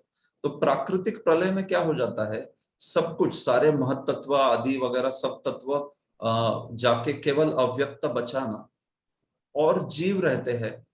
लेकिन जीव का कर्म अगर खत्म नहीं हुआ है, एक पर्टिकुलर जीव का कर्म खत्म नहीं हुआ है, तो फिर क्या हो जाता है, जब महाविष्णु फिर से सृष्टि करते हैं तो ये जीव फिर से वापस आ जाता है। महाविष्णु में चला गया था वो, हाँ, प्राकृतिक प्रलय के वक्त, लेकिन फिर से वापस आ गया इस जगत में। क्यों? क्योंकि उसका कर्म खत्म नहीं हुआ है। तो जीव प्राकृतिक प्रलय से फिर से इस यूनिवर्स में, इस विश्व में वापस आना, और जीव वापस न आना बल्कि चले जाना आध्यात्मिक जगत में, ऐसे दो प्रकार हो सकते हैं। हाँ, तो ये जो आध्यात्मिक जगत में जीव चला गया, इसको कहते हैं आत्यंतिक मुक्ति। ये उस जीव के लिए आत्यंतिक मुक्ति हो गई। हाँ, सृष्टि की नहीं बोली जा रही है, जीव की बोली जा रही है, जीव विशेष की। तो ये आत्यंतिक मुक्ति हो गई और यहाँ वापस आ गया तो फिर से आ गया, ऐसी बात हो गई, ये बात है। ठीक है, तो जो भी, तो ये आध्यात्मिक मुक्ति कैसे होती है, ये आत्यंतिक मुक्ति हो सकता है 5 मुक्तियों में से एक मुक्ति हो कोई भी, या फिर भगवान के धाम चला गया हो, या सालोक्य सारुज्य, सालोक्य सायुज्य, सामीप्य, सार्ष्टि, सारूप्य, इसमें से कोई भी मुक्ति मिलने दो, फिर वो वापस इस जगत में नहीं आएगा। हाँ, तो इसलिए उसको आत्यंतिक मुक्ति बोलते हैं। ठीक है, समझ गए? प्रभु जी, हम गोलोक धाम में चले जाते बोलते हैं, इसको ही कहते हैं ना? हाँ, तो ये भी वो भी आत्यंतिक मुक्ति कहलाएगी। यस, ठीक है। सनातन गोविंद प्रभु। यस, सनातन गोविंद प्रभु। प्रभु, तो प्राकृतिक प्रलय में काल, प्रकृति, जीव, कर्म सारे भगवान महाविष्णु के साथ रहते हैं, तो उसमें जीव भगवान की बॉडी के अंदर मर्ज होते हैं ना, सारे ही प्रभु, काल सारे ही भी भगवान की बॉडी, हाँ, सारे महाविष्णु के अंदर लय को प्राप्त हो जाते हैं। इवन काल एंड अव्यक्त एंड एवरीबॉडी। सारे के सारे महाविष्णु तो के फिर अंदर होते हैं। ओके, तो फिर अभी दृष्टिपात करेंगे तो फिर किस पर दृष्टिपात करते हैं भगवान से? तो वही है कि दृष्टिपात का अगर मुद्दा करेंगे तो भगवान मतलब आप समझ सकते हो कि पहले वो जो माया है उस माया को अपने अंदर से प्रकट कर देते हैं और फिर दृष्टिपात करते हैं। ओके, बाहर ठीक है, बाहर थैंक लाके यू। फिर दृष्टिपात करते हैं। Okay, thank you. Okay, yes. देखिए ब्रह्म संहिता में कुछ और तत्व समझाया है कि भगवान रमा पर दृष्टिपात करते हैं वगैरह, लेकिन कभी मैं ब्रह्म संहिता पढ़ाऊंगा तो वो तत्व समझाता हूँ। यहाँ पे वो थोड़ा ज्यादा कॉम्प्लेक्स हो जाएगा। ठीक, आप यहाँ पर आप ये चीज समझ सकते हो और आसान से कि भगवान क्या करते हैं, अपने अंतरंग से मतलब बेसिकली अपने अंदर से उस अव्यक्त को प्रकट करके दृष्टिपात कर देते हैं उस पर। ओके, हाँ, तो अव्यक्त को प्रकट किया तो that time it is still प्रधान ना? हाँ, तो मुद्दा वही है ना प्रभु जी, ये प्राकृतिक इस बात कैसे होती है। तो देखिए भगवान उस माया को जो अपने अंदर है, उस माया में जीव, स्वभाव, काल और इन सबको डाल देते हैं, लेकिन उसमें अभी तक जो गुण है वो गुण अभी तक चलायमान नहीं हुए हैं, इसलिए वो प्रधान ही कहलाया जाता है। जैसे ही गुण Okay, चलायमान हो गए तब वो महत्त्व बन गए। तो भले ही जीव कर्म सब कुछ डाला है लेकिन कुछ प्रकट नहीं हुआ रहता है तभी भी। प्रकट मतलब आप समझ रहे हैं ना, उसमें कुछ मूवमेंट नहीं हो रही है अभी भी। ठीक है। ओके, ठीक है। जय श्री राधा माता जी, बोलिए। हरे कृष्ण प्रभु जी। प्रभु जी, जैसे बताया जाता है ना कि 5 प्रकार की मुक्ति है, तो जिसमें सायुज्य मुक्ति प्राप्त करने वाले जो जीव है वो ब्रह्म तेज में लीन हो जाते हैं। तो फिर उनका क्या होता है, मतलब उनको वापस जब अगेन जो प्रकृति ये जो सृष्टि होती है तो उनको वापस आना पड़ता है या फिर उनका क्या होता है? इस तत्व को माता जी मैं समझाऊंगा। कुछ एक गीता के दूसरे अध्याय के कुछ लोग जो है उसकी अंडरस्टैंडिंग में इस तत्व को समझाऊंगा। तो ये अच्छा प्रश्न है आपका, लेकिन मैं इसको समझाने के लिए आपको सेकंड चैप्टर में गीता के थोड़ा इसको लेते हैं। ठीक है, अभी मैंने कुछ बताया तो भी उसको थोड़ा समझने में दिक्कत हो सकती है वो तत्व। तो आप इस प्रश्न को याद रखिए, महत्वपूर्ण प्रश्न है, क्या होता है सायुज्य वालों का। हाँ? इसके ऊपर थोड़ा सा कंफ्यूजन भी है, भक्तों में भी काफी कंफ्यूजन रहता है कि सायुज्य वालों की क्या स्थिति है। तो इसको मैं द्वितीय स्कंद में अध्याय में ही श्रील बलदेव विद्याभूषण की टीका पर उत्तर करूंगा। ओके जी प्रभु, थैंक यू। यस, हाँ निखिल प्रभु बोलिए। हरे कृष्ण प्रभु जी, दंडवत प्रणाम। प्रभु जी, मुझे आत्यंतिक प्रलय के बारे में पूछना था। प्रभु जी, आत्यंतिक प्रलय जो है वो नित्य, नैमित्य, प्राकृतिक तीनों के समय में होते रहता है, तो इसका ऐसा कुछ नहीं है कि प्राकृतिक से ही कुछ लेना देना है? बिल्कुल नहीं, कुछ नहीं। यस, देखिए ये प्रलय मतलब क्या है, वो बेसिकली एक्चुअली प्रलय मतलब उसको इसी बात से कहा जा रहा है सिर्फ कि वो जीव निकल जाता है करके, नहीं तो एक्चुअली ये प्रलय वांछित है एकदम, है कि नहीं? वांछित है, it is a most desirable प्रलय, और वो कभी भी हो सकता है। हाँ, नित्य नैमित्तिक प्रलय से उसका कुछ लेना देना नहीं। अभी आज की घड़ी में कोई शुद्ध भक्त अगर अपना देह त्याग कर लेता है तो उसका आत्यंतिक प्रलय हो जाएगा। तो उसके लिए उसको नैमित्तिक प्रलय आने तक रुकना है या ऐसे कुछ नहीं होता है। वो इट्स आत्यंतिक प्रलय मतलब वो बस वो भगवान के धाम जाना, कभी भी जा सकता है वो, तो any time it can happen. तो प्रभु जी, ये तो मुक्ति ही हुई एक तरह से, हमें मुक्ति का कह सकते हैं। मुक्ति ही, वो प्रलय शब्द के कई अर्थ होते हैं प्रभु, तो प्रलय का एक अर्थ मुक्ति भी है। Okay okay, yes, thank you प्रभु। ओके, मणिध्रुव प्रभु बोलिए। प्रभु जी दंडवत प्रणाम। प्रभु जी, मुझे जानना था कि हमने जैसा भी कहा कि ये सारे तत्व नित्य है, काल भी नित्य है, पर जब हम ब्रह्म संहिता का ही करते हैं तो उसमें आता है कि भगवान के धाम में, गोलोक धाम में काल तत्व ही नहीं है। तो फिर काल कैसे मतलब वहां पे थोड़ा कंफ्यूजन हो रहा था, क्योंकि ब्रह्म संहिता में आता है कि भगवान के धाम में भी माया उनकी अंतरंगा शक्ति के रूप में वहां पे भी माया है, जिसे हम योग माया कहते हैं। तो उस संदर्भ में फिर काल कैसे नित्य हुआ? ठीक है, ओके। देखिए माता जी, काल वहां पे नहीं है, इसका अर्थ ये है कि वहां पर आध्यात्मिक काल है। हाँ, काल वहां पे है, लेकिन वो काल भौतिक जगत की तरह विघटनशील नहीं होता है। The time is there but the time doesn't have the destroying effect like material world, लेकिन काल है वहां पर। हाँ, तो वहां पे क्या बोला है ब्रह्म संहिता में, निमेषार्धाक्यो वा व्रजति नहीं यत्रापि समय। वो समय जो है वहां पर एक निमेष से भी आगे बढ़ता नहीं है। ऐसे नहीं बोला है कि समय नहीं है करके, बट निमेषार्धाक्यो वा व्रजति नहीं तत् यत्रापि समय।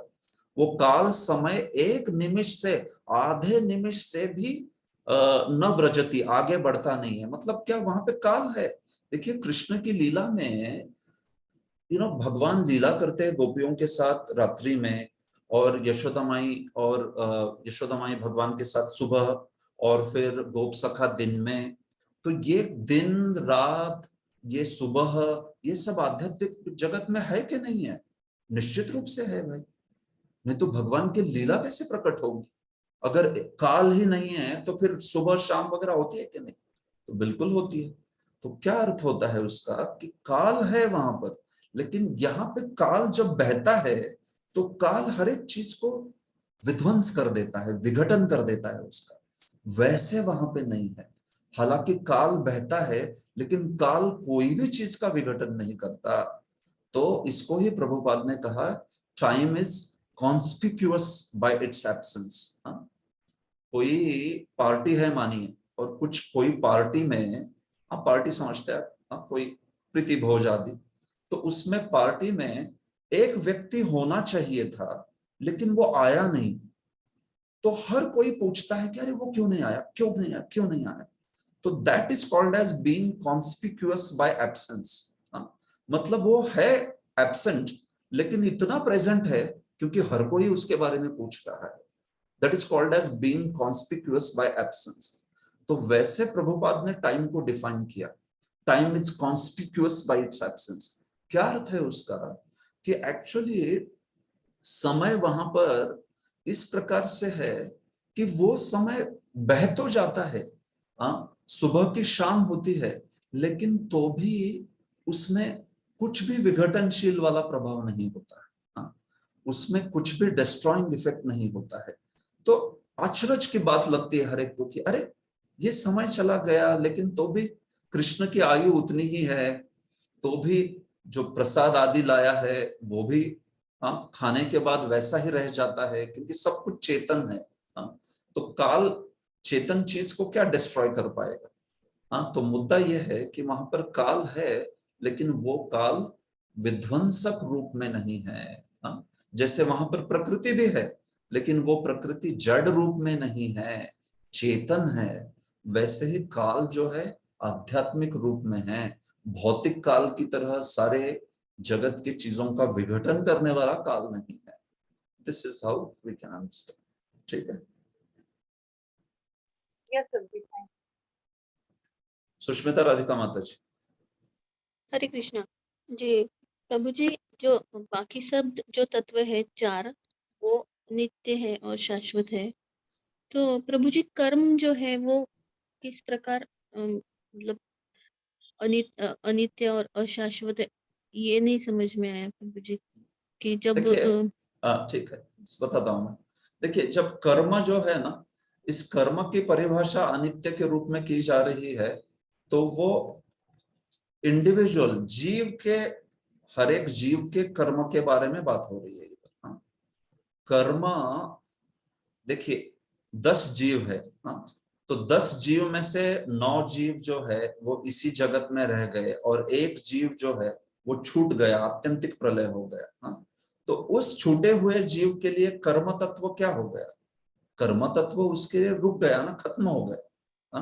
कर्म मतलब जो इस जगत में बांधता है उसको। कर्म मतलब उसके पिछले जन्म के कार्य के ऊपर जो अदृष्ट है, मतलब जिसको हम लोग दैव या कर्म कहते हैं ना, वो चीज। तो इन 9 लोगों के लिए भले ही वो कर्म उपस्थित हो, लेकिन इस व्यक्ति के लिए कर्म वो खत्म हो गया है, क्योंकि वो आत्यंतिक प्रलय को प्राप्त हुआ। इसलिए इसको कहते हैं कि ये जो चीज है ना कर्म, ये कर्म अशाश्वत है करके। हाँ, बाकी जो इस जगत में उपस्थित है उनके लिए तो कर्म बना रहेगा ना। हाँ, लेकिन उस व्यक्ति के तत्वों पर, जीव के स्तर पर जो कर्म डिफाइंड था, फिनिश्ड। हाँ, आपका कर्म क्या है बोलते हैं ना, मेरे कर्मों के कारण हुआ। तो वो कर्म जब कोई आत्यंतिक प्रलय प्राप्त करता है तो क्या होता है, खत्म हो गए, फिनिश्ड। तो भले ही अनादिकाल से वो उस कर्म के कारण दुख भोग रहा था, लेकिन अभी वो अंत हो गया है। हाँ, ये बात है, तो इसको ऐसे समझना चाहिए। ठीक जी प्रभु जी। राइट, ठीक है, बढ़िया। आप लोग ऐसे प्रश्न वगैरह पूछते तो थोड़ा अच्छा लगता है फिर। सनातन गोविंद प्रभु बोलिए। हाँ, तो प्रभु, हाँ, हम ऐसा निष्कर्ष निकाल सकते हैं क्या कि काल का प्रभाव जड़ चीजों पर, चेतन चीजों पर काल का प्रभाव नहीं पड़ सकता, ऐसा निष्कर्ष निकाल सकते हैं क्या? Is it right? देखिए प्रभु, जड़ चेतन, हाँ मैं समझ रहा हूँ। देखिए कैसे है प्रभु, इसमें आप जब जड़ चेतन बोलते हैं ना, तो चेतन, इससे अगर आप आत्मा बोल रहे हो, हाँ, चेतन से आत्मा, तो जब भौतिक जगत में आत्मा होती है तो वो जीव कहलाती है। हाँ, जीव मतलब भौतिक जगत में जो आत्मा है उसको जीव बोलते हैं, खास करके देहधारी को जीव बोलते हैं। तो ये जो जीव है प्रभु, इस पर काल जो है प्रभाव करता है, क्योंकि इसके पास मन है, बुद्धि है, अहंकार है, उस पर प्रभाव करता है।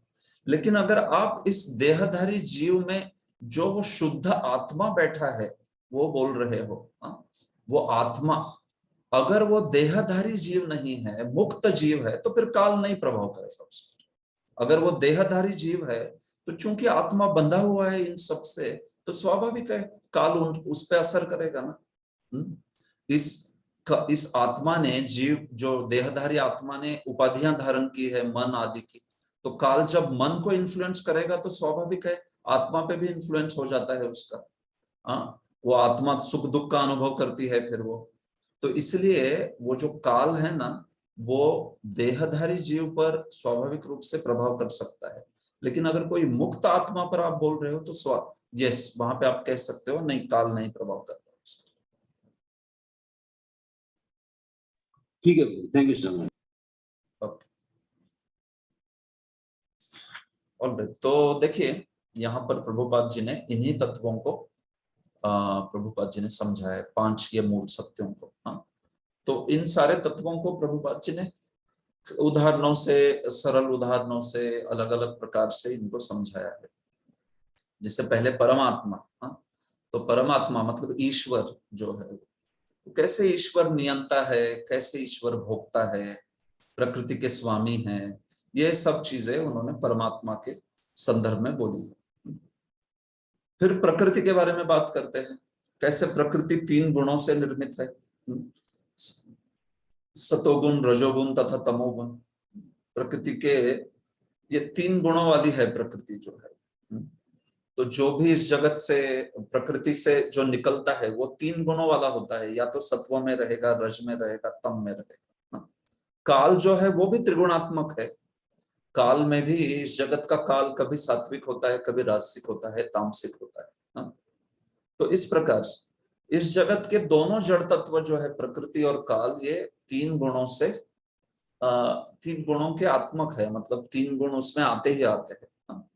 तो इसलिए भौतिक प्रकृति का शरीर वगैरह जो है वो हम देखते हैं कि राजसिक शरीर होता है, या तामसिक होता है, या सात्विक होता है, या उसका कॉम्बिनेशन होता है। एक्चुअली कॉम्बिनेशन ही होता है हमेशा ही।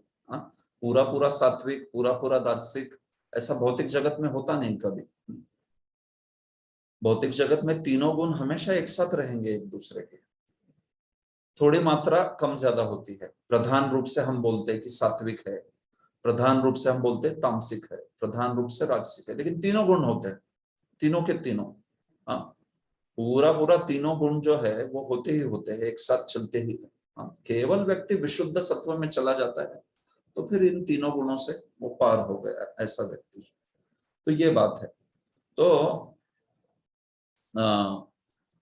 काल आदि का प्रभाव जो है, भले ही काल शक्ति है भगवान की और नित्य है, लेकिन जब इस जगत में काल बहने लगता है, प्रवाहित होता है, तो स्वाभाविक है काल का भी सतोगुण रजोगुण तमोगुण दिखाई पड़ता है।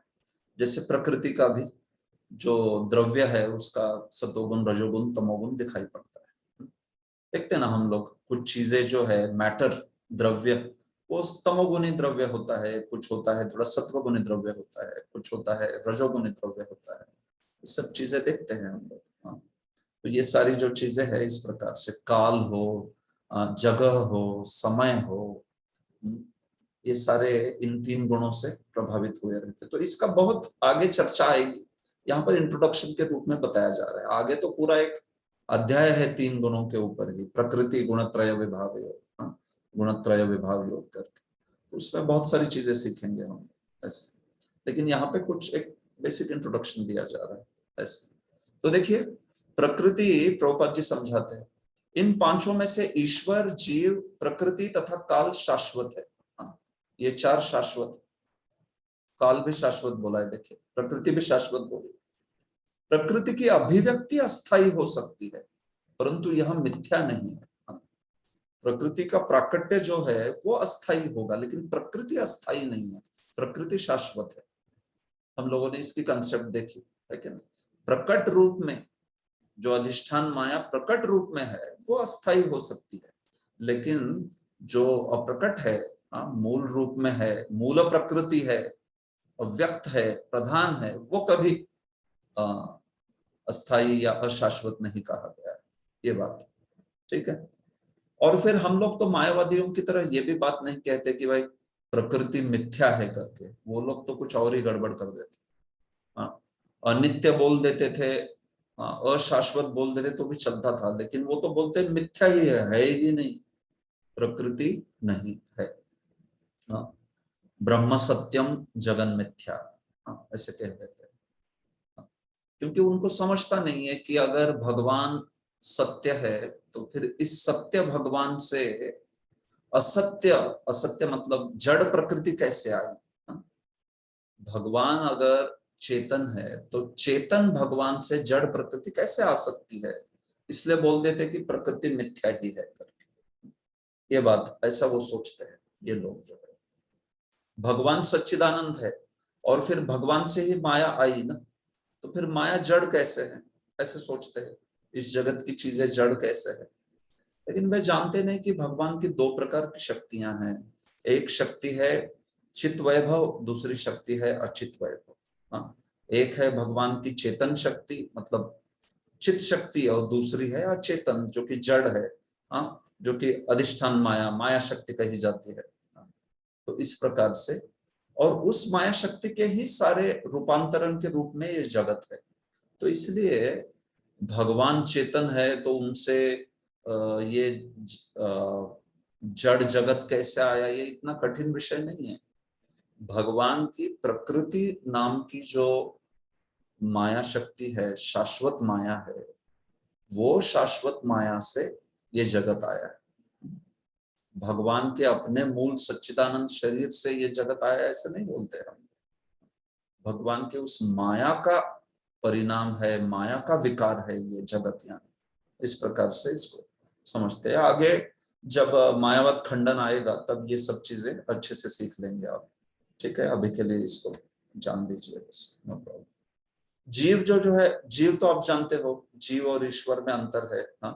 मायावादी लोग बोलते हैं कि जीव और भगवान दोनों एक ही है, लेकिन हम लोग बताते हैं कि भगवान भगवान होते हैं, जीव जीव होते हैं। भगवान और जीव कभी पूरी तरह से एक नहीं हो सकते हैं, ये भ्रांति है बहुत बड़ी।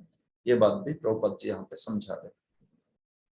और फिर अंत में भगवान कर्म के बारे में भी बताते हैं कि ये कर्म जगत, कर्म के कारण कैसे इस जगत में हम लोग जो है दुख भोगते रहते हैं, कार्य करते रहते हैं। इस प्रकार से 5 विषय को ऐसे प्रभुपाद जी जो पूरा कर देते हैं, ईश्वर, जीव, प्रकृति, काल तथा कर्म। और इसी का विस्तार से डिस्कशन आएगा आगे एक एक, तो हम लोग तब उसको आराम से विस्तार से देखेंगे। कई प्रकार के तत्व समझाए जाएंगे, तो उसको हम लोग तब देख सकते हैं।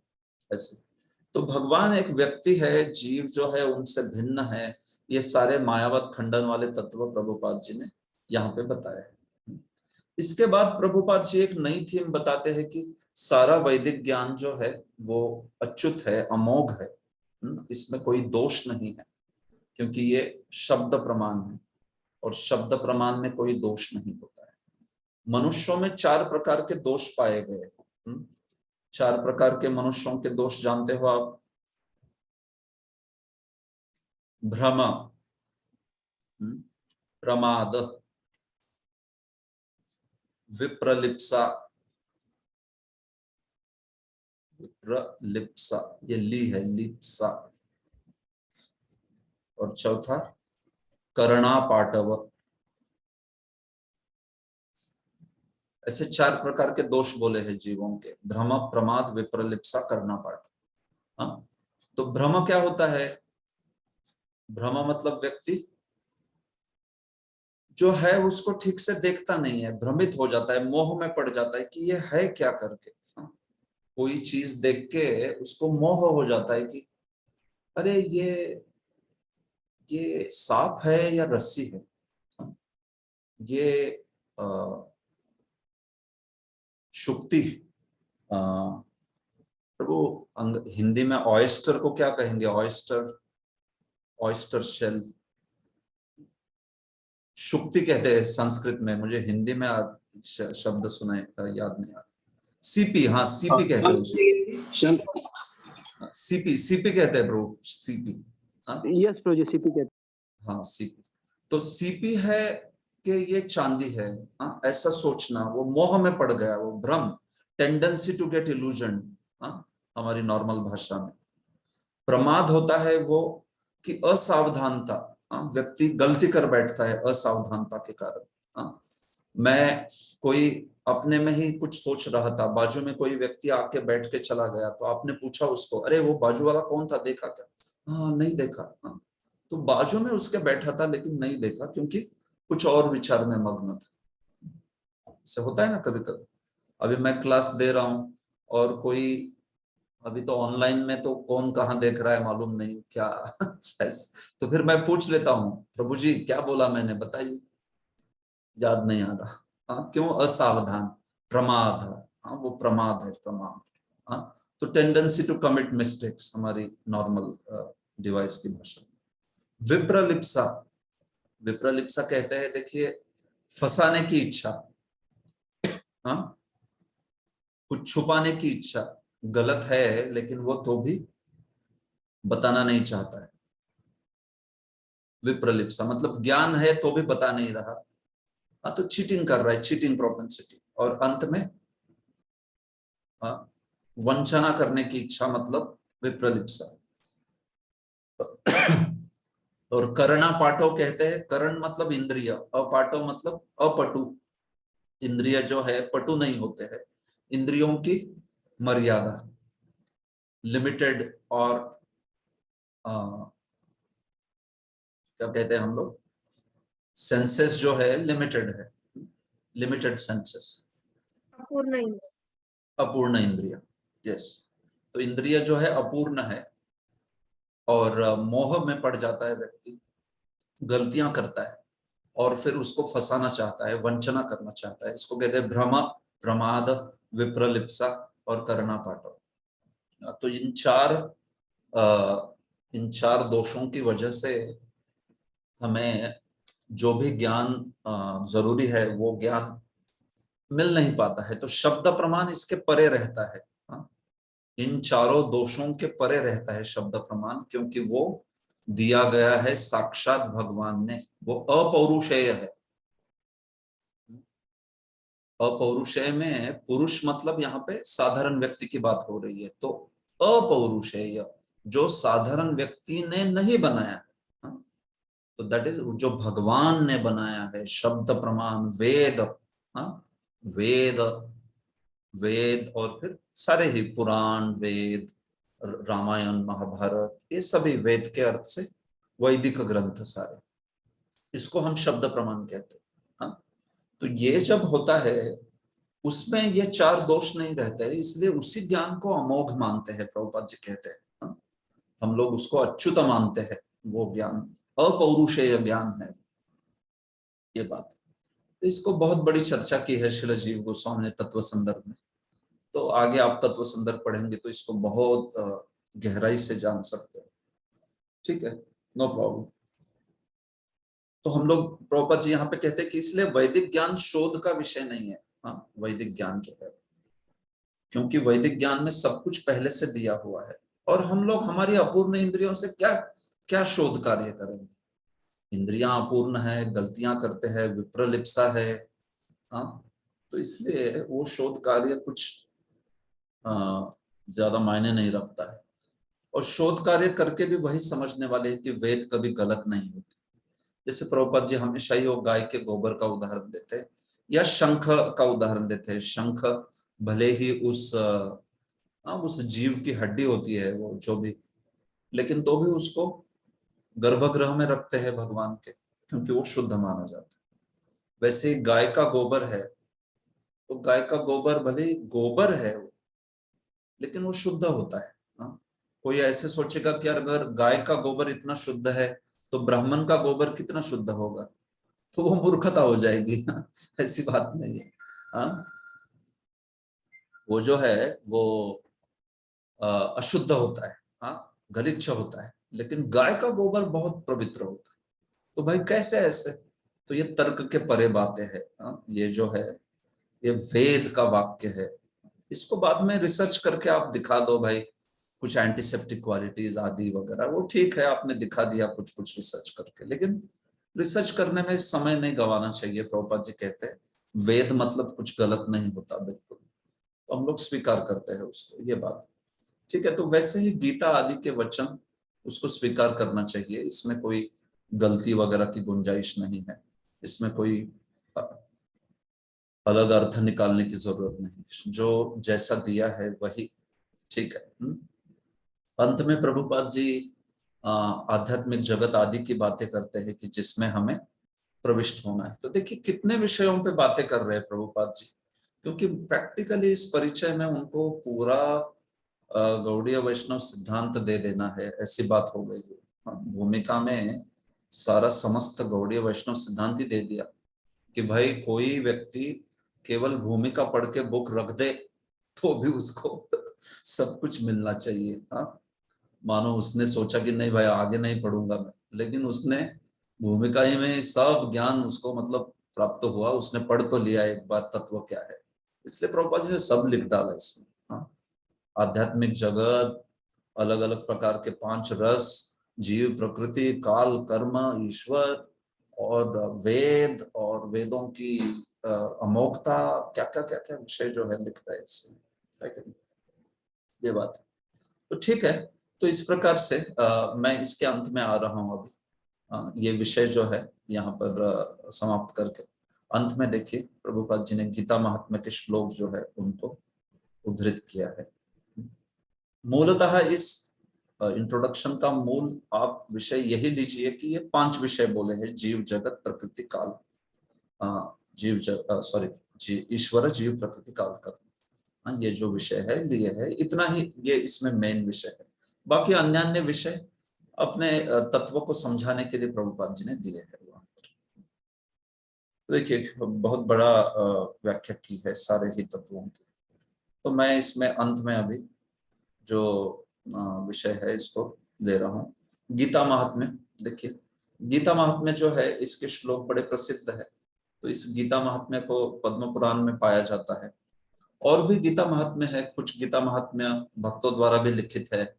एक तो बड़ा प्रसिद्ध पद्म पुराण का गीता महात्म्य है जिसमें हर एक अध्याय के पठन का लाभ दिया हुआ है। तो उसमें से कुछ श्लोक यहाँ पर लिए हैं, कुछ श्लोक शंकराचार्य के द्वारा लिखित है। इस प्रकार से ऐसे गीता महात्म्य जो है प्रभुपाद जी यहाँ पर देते हैं।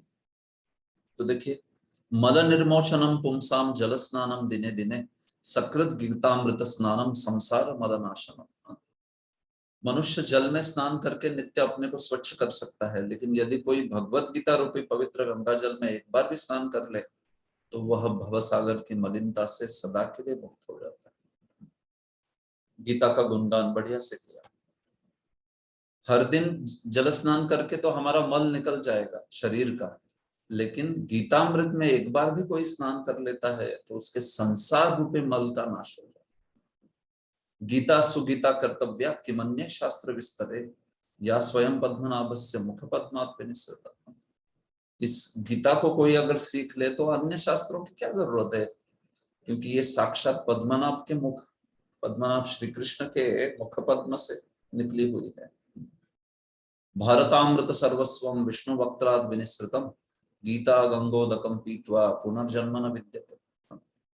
जो गीता रूपी गंगा का पानी पिएगा उसको पुनर्जन्म नहीं आने वाला, बिल्कुल, क्योंकि ये साक्षात विष्णु के मुख से निकला हुआ है। दूसरी गीता तो भगवान के चरणों से निकली, ये गीता तो मुख से निकली है। वैसे तो भगवान का मुख और चरण सब कुछ दिव्य ही है, लेकिन कुछ कंपैरिजन कभी कभी तुलनाएं की जाती है इस प्रकार से। ये साक्षात मुख से निकली है, ये बात ऐसी बात हो रही है। और ये प्रसिद्ध सर्वोपनिषदो गावो दोग्धा गोपाल नंदना पार्थो वत्स सुधीर भोक्ता दुग्धम गीतामृतम। सारे उपनिषदों को क्या बोलेंगे? गावह, वो एक गाय के जैसी है, और दोग्धा दोहने वाले गोपाल नंदना श्री कृष्ण है, और वत्स कौन है? बछड़ा पार्थ है, और सुधी ही जो बुद्धिमान श्रोता है, भक्त है, वे उस दूध को अर्जुन के लिए भगवान दोहन कर रहे खास करके, लेकिन सारे ही भक्तों के लिए भी उसको दूध जो है वो प्राप्त हो रहा है। सुधी अर्जुन के साथ साथ वो दूध सबके लिए प्राप्त होया जा रहा है। तो उपनिषद रूपी गाय से भगवान गीता रूपी दूध का दोहन कर रहे हैं अर्जुन रूपी बछड़े के लिए, और साथ ही साथ हम सब जो गीता के इस अमृत का पान करना चाहते हैं उनके लिए। तो अंत में शंकराचार्य बोलते हैं, एकम शास्त्रम देवकी पुत्र गीतम एको देव देवकी पुत्र एको मंत्रस्तस्य नामानि यानि कर्मापि एकम तस्य देवस्य सेवा। तो आप एक शास्त्र है स्वीकार करना चाहते हो ना भाई, कई शास्त्र मत बोलो, एक बोलो हमको कोई तो चीज। तो ठीक है, एक शास्त्र लीजिए, देवकी पुत्र गीतम, गीता। एको देव, एक देव बोलो कोई तो, हाँ, इतने सारे करोड़ों देवता मत बोलो, एक देव, देवकी पुत्र श्री कृष्ण। एको मंत्र तस्य नामानि यानि, एक मंत्र है उनके नाम श्री कृष्ण के, और कर्मा भी एकम तस्य देवस्य सेवा, और एक ही कर्म उन भगवान की सेवा। इसलिए प्रभुपाद जी कहते हैं कि इस जगत के लिए, पूरे विश्व को उद्धारक एक मंत्र, हरे कृष्ण कृष्ण कृष्ण हरे हरे, हरे राम राम राम हरे हरे। इस मंत्र को ही हम लोग स्वीकार करके इसका गुणगान करते हैं। आगे प्रभुपाद जी ने गुरु परंपरा बताई है श्री कृष्ण से लेके प्रभुपाद तक। तो इसमें सारे के सारे आचार्यों के नाम नहीं है, कई बार कुछ कुछ आचार्यों के नाम जो है वो इसमें आते नहीं है, लेकिन प्रमुख प्रमुख आचार्यों के नाम दिए हैं। ऐसा नहीं सोचना चाहिए कि सारे के सारे आचार्य इसमें आए हैं करके, नहीं। तो कई बार कुछ कुछ आचार्यों के नाम इसमें आते नहीं है, लेकिन वे भी गौड़ीय संप्रदाय के महान आचार्य करके माने गए। तो इसमें प्रधान रूप से कुछ आचार्य लिखे गए हैं। तो यहाँ पे इस परंपरा में 18 तक जो है ये मध्व संप्रदाय के आचार्य है। मध्व ब्रह्म माध्व गौड़ीय है ना हमारी, तो ये माध्व संप्रदाय के आचार्य है 18 तक। फिर इस इन व्यास तीर्थ के एक शिष्य हुए लक्ष्मीपति तीर्थ, जो कि उत्तर भारत में प्रचार करते थे, और लक्ष्मीपति के डिसाइपल हुए, शिष्य हुए माधवेंद्र पुरी। तो ये माधवेंद्र पुरी जो है ये हमारे गौड़ीय वैष्णव संप्रदाय के प्रथम आचार्य, ठीक है। इन्होंने हमें राधा कृष्ण भक्ति आदि ये सब कुछ जो है इन्होंने सिखाया। तब तक जो है लक्ष्मीपति तीर्थ तक माधव संप्रदाय के सिद्धांत जो है वो पालन होते थे, लेकिन माधवेंद्र पुरी ने एक विशिष्ट, हमारे संप्रदाय में एक विशेष क्या कहें, एक विशेष दर्शन जो है उसको प्रस्थापित किया, एक विशेष सिद्धांत को प्रस्तापित किया, जिसको फिर आगे ईश्वरपुरी, नित्यानंद प्रभु, अद्वैत चंद्र, श्री चैतन्य महाप्रभु, तो ये तो साक्षात भगवान है चैतन्य महाप्रभु, और फिर आगे रूप सनातन आदि, जीव गोस्वामी, कृष्णदास कविराज, विश्वनाथ चक्रवर्ती, भक्ति विनोद, भक्ति सिद्धांत सरस्वती, और फिर हमारे अभय चरण अरविंद भक्ति वेदांत स्वामी प्रभुपाद, ऐसी परंपरा दी है। तो इस परंपरा में प्रभुपाद प्रामाणिकता जो है अपनी वो बता रहे हैं कि वे भी कैसे प्रामाणिक संप्रदाय के अंतर्गत सिद्धांत का प्रतिपादन कर रहे हैं। ठीक है, तो अगले सत्र में मैं अध्याय 1 को प्रारंभ करूंगा, धर्म क्षेत्र कुरुक्षेत्र। सो यह अध्याय थोड़ा फास्ट हो जाएगा क्योंकि इसमें ज्यादा तात्पर्य नहीं है, तो इस अध्याय को जल्दी, थोड़े कथाएं हैं महाभारत की तो उसको तो मैं लूंगा और टीका के भी मुद्दे लूंगा, लेकिन तो भी ये जल्दी हो जाएगा क्योंकि इसमें ज्यादा दर्शन फिलॉसफी नहीं है, ज्यादा एकदम कथा के रूप में बोला गया है। ठीक है, ओके, यहाँ पे मैं रुकता हूँ। ऑल राइट, किसी को कोई फटाफट कोई प्रश्न है तो पूछ लीजिए। मैं एक जस्ट उस वोट करके आज का सत्र रोकते हैं, मुझे वो वोट लेना है कि भाई कितने आपने में से लोग चाहते हैं। किसी को कुछ प्रश्न है तो पूछिए फिर। आपने कहा था कि जो गुरु परंपरा है उसमें 18 तक या 19 तक मध्व संप्रदाय में, आई मिस दैट। देखिए प्रभु, हाँ देखिए, माधव संप्रदाय स्वयं व्यास तीर्थ तक स्वीकारता है। हाँ, माधव संप्रदाय लक्ष्मीपति तीर्थ करके उनके कोई आचार्य उनके उडुपी से कनेक्टेड थे, ऐसा करके वो ज्यादातर माधव के स्कॉलर्स नहीं स्वीकार करते हैं, तो इसलिए मैंने ऐसे कहा कि 18 तक माधव संप्रदाय के स्कॉलर। लेकिन उन व्यास तीर्थ के ये डिसाइपल थे लक्ष्मीपति तीर्थ, और ये खास करके उत्तर भारत में प्रचार करते थे। ये चीज बलदेव विद्याभूषण ने कही है, इसलिए हम स्वीकार करते हैं इसको। कवि कर्णपुर एवं बलदेव विद्याभूषण दोनों ने कही है। तो हालांकि माधव संप्रदाय की ओर से इन व्यास तीर्थ के इन शिष्य का ज्यादा उल्लेख नहीं मिलता है, जो भी कुछ कारणवश हिस्ट्री के रिकॉर्ड्स इधर उधर गए होंगे करके ऐसे। लेकिन ये बीच में लिंक जैसे है प्रभु। व्यास तीर्थ तक 18 जो आचार्य है माधव के, एकदम एस्टेब्लिश्ड आचार्य है, और फिर माधवेंद्रपुरी के बाद में गौड़ीय तो एकदम फिक्स्ड है। तो लक्ष्मीपति तीर्थ दोनों के बीच में है ये, और ये इनको बलदेव विद्याभूषण ने स्वीकार किया ऐसे। ठीक है प्रभु, थैंक यू। निखिल प्रभु। प्रभु जी, मेरा प्रश्न था माधवेंद्रपुरी ने जब गौड़ीय, जब आपने बोला कि माधवास का जो फिलॉसफी था लक्ष्मीपति तक हमने फॉलो अप किया था, तो जब माधवेंद्रपुरी ने हमारे फिलॉसफी में कौन सा तत्व लेके आए थे जिससे हमारा संप्रदाय गौड़ीय संप्रदाय में आया? देखिए प्रभु, माधवेंद्रपुरी के बाद से हमारे संप्रदाय में राधा कृष्ण की आराधना और खास करके रागानुग भक्ति आदि ये सब सिद्धांत आए। ये सिद्धांत का प्राकट्य माधवेंद्रपुरी ने किया, क्योंकि माधवेंद्रपुरी साक्षात गोलोक वृंदावन से है, विशेष व्यक्तित्व है। तो इसलिए तब तक माधव संप्रदाय मतलब ऐश्वर्य भक्ति होती है। एक्चुअली माधव संप्रदाय रागानुग भक्ति के लिए नहीं जाना जाता, लेकिन हमारे संप्रदाय में रागानुग भक्ति और खास करके राधा कृष्ण की उपासना ये माधवेंद्रपुरी ने प्रस्थापित की। उसके पहले केवल श्री कृष्ण की उपासना करते हैं ये जो व्यक्ति है मध्व संप्रदाय के, या फिर रुक्मिणी जी की करते हैं साथ में, श्री कृष्ण की, बाल कृष्ण की करते हैं, उडुपी कृष्ण आप जानते हो, छोटे कृष्ण वो है, या फिर करते भी है तो वो विष्णु लक्ष्मी की करते हैं, या फिर रुक्मिणी कृष्ण की करते हैं। लेकिन हम लोग राधा रानी और कृष्ण इनकी आराधना करते हैं, जो कि रागानुग भक्ति का विशेष सिद्धांत है। तो ये प्राकट्य जो है माधवेंद्रपुरी के पश्चात का। ठीक है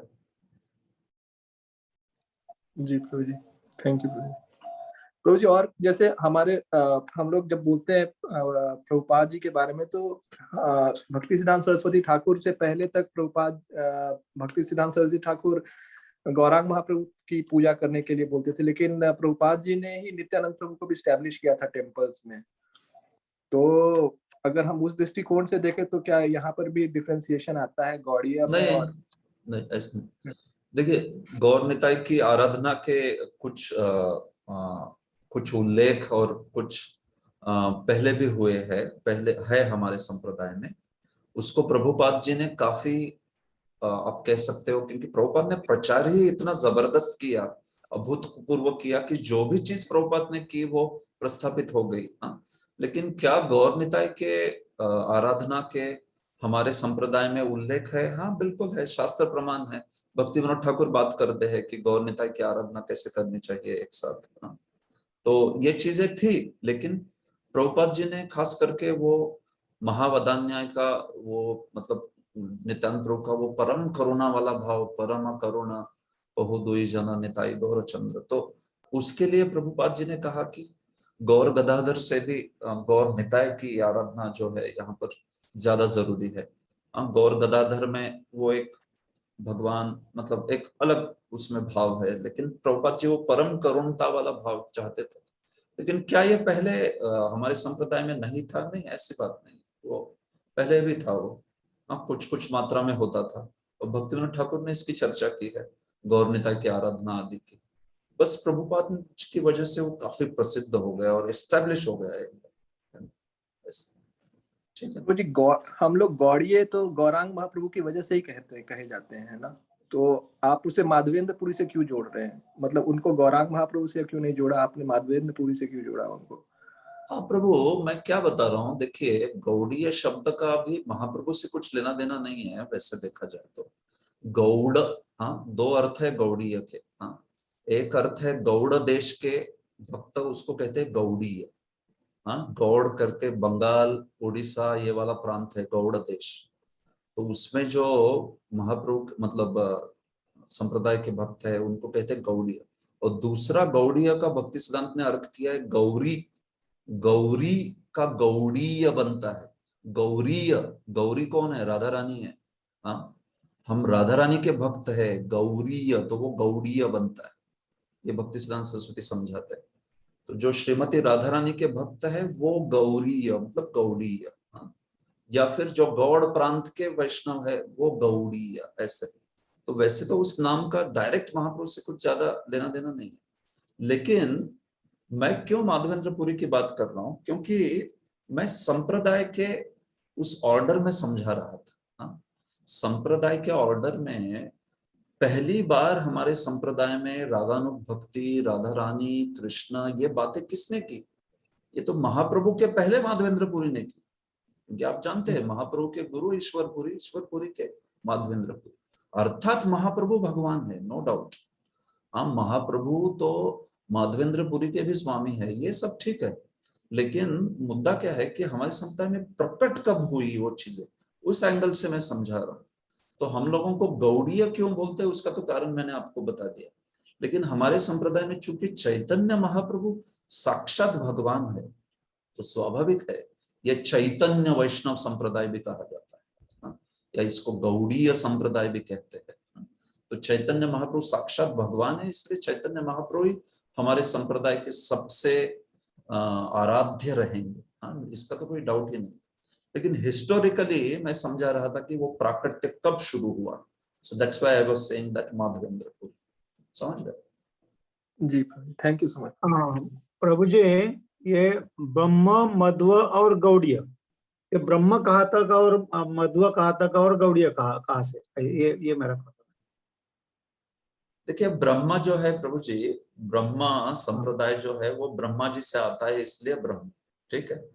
तो ये ब्रह्मा, हाँ, ब्रह्मा जी से आता है, तो सीधा सीधा ब्रह्मा जी से लेके व्यासदेव तक जो परंपरा दी गई है ना, वो परंपरा एकदम माधव संप्रदाय से मिलती ही है। हाँ, माधव वालों की भी वैसी ही परंपरा है, थोड़ा सा अंतर है बीच में कुछ आचार्यों का, नहीं तो ये ज्यादातर मिलती जुलती है माधव से ही। तो इसलिए ब्रह्मा मतलब ब्रह्मा से, माधव मतलब वो बचे हुए 19 आचार्य माधव के, और फिर उसके पश्चात गौड़ीय।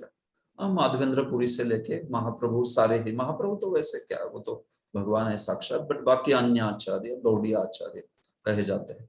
तो इस प्रकार से ब्रह्मा, माधव, गौड़ीय। ओके,